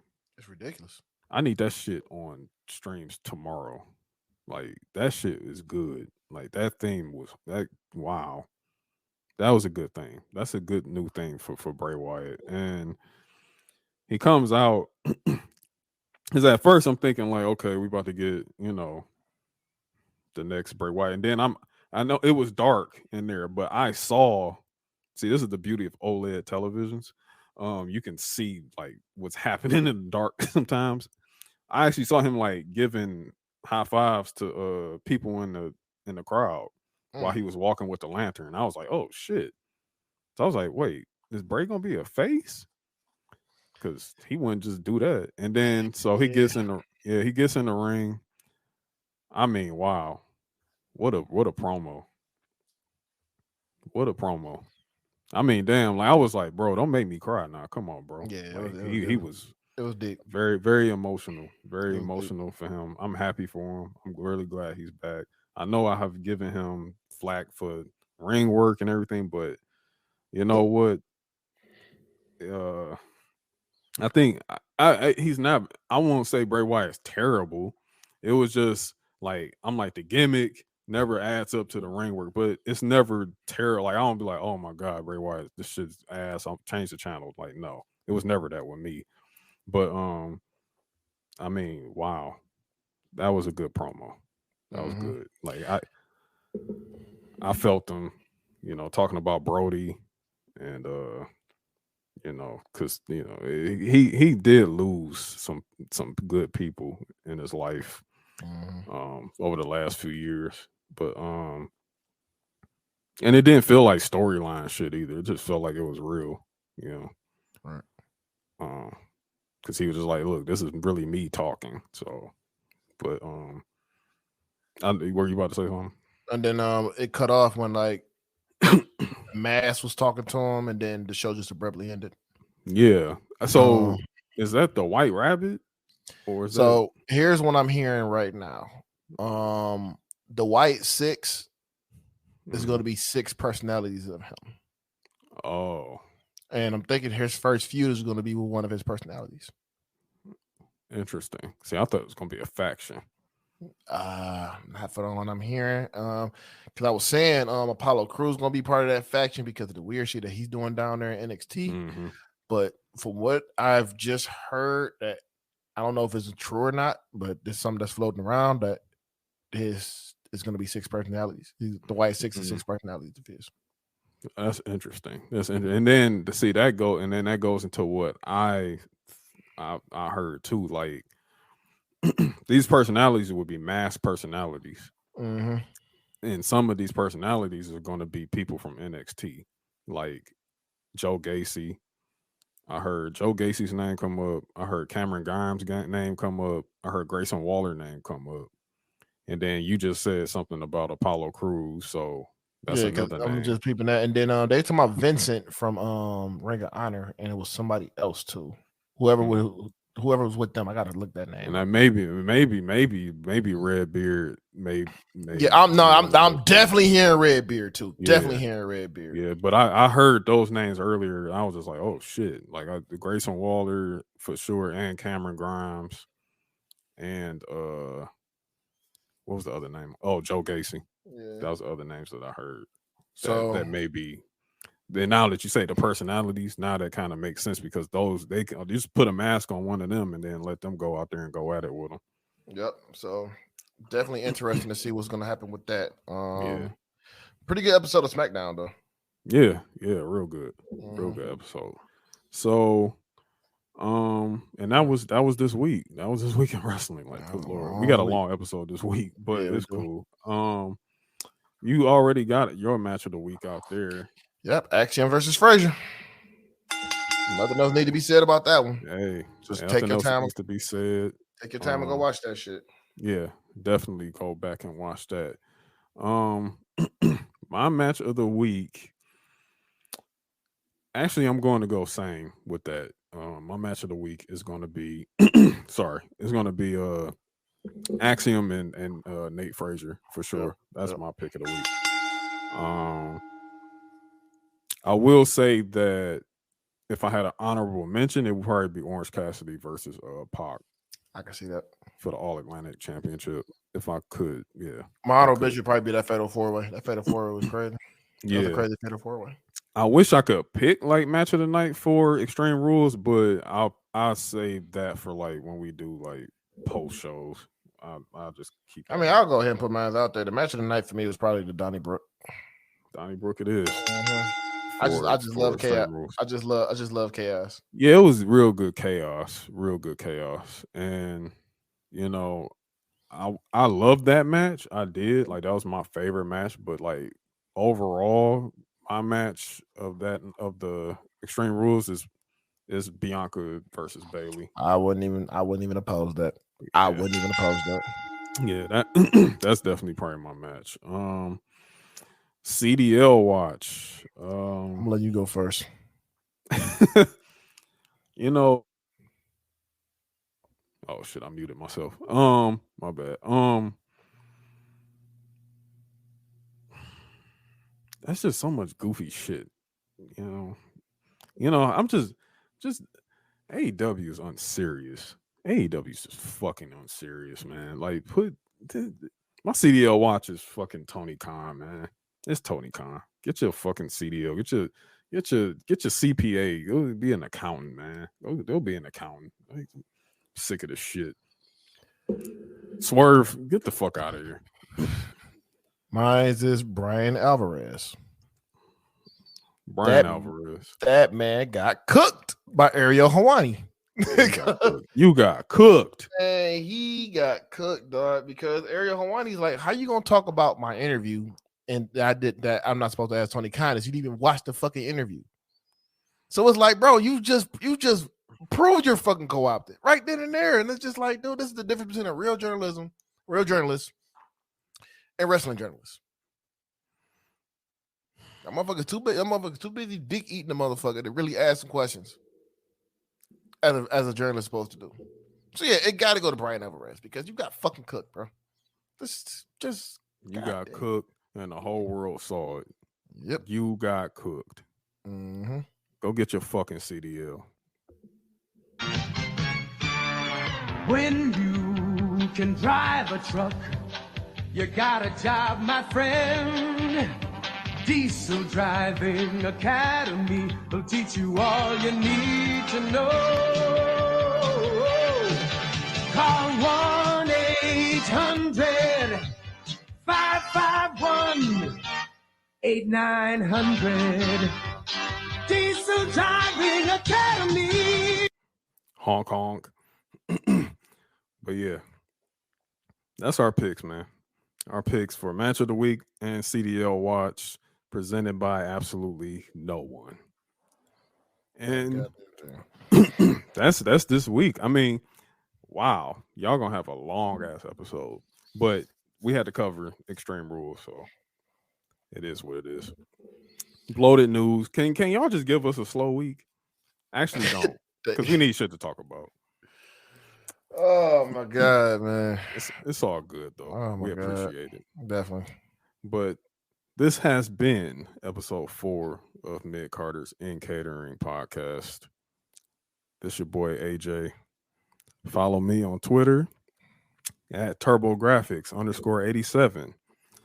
Also follow us at Mid Carter's DET on Twitter.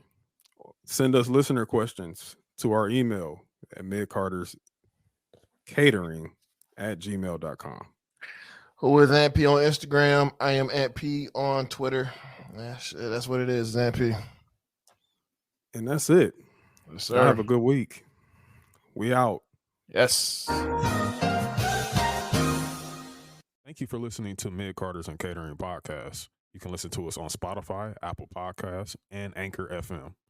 Follow us on Twitter at Mid Carter's DET and on our personal pages. For Ant at I am Ant P, and for AJ at TurboGrafx_87.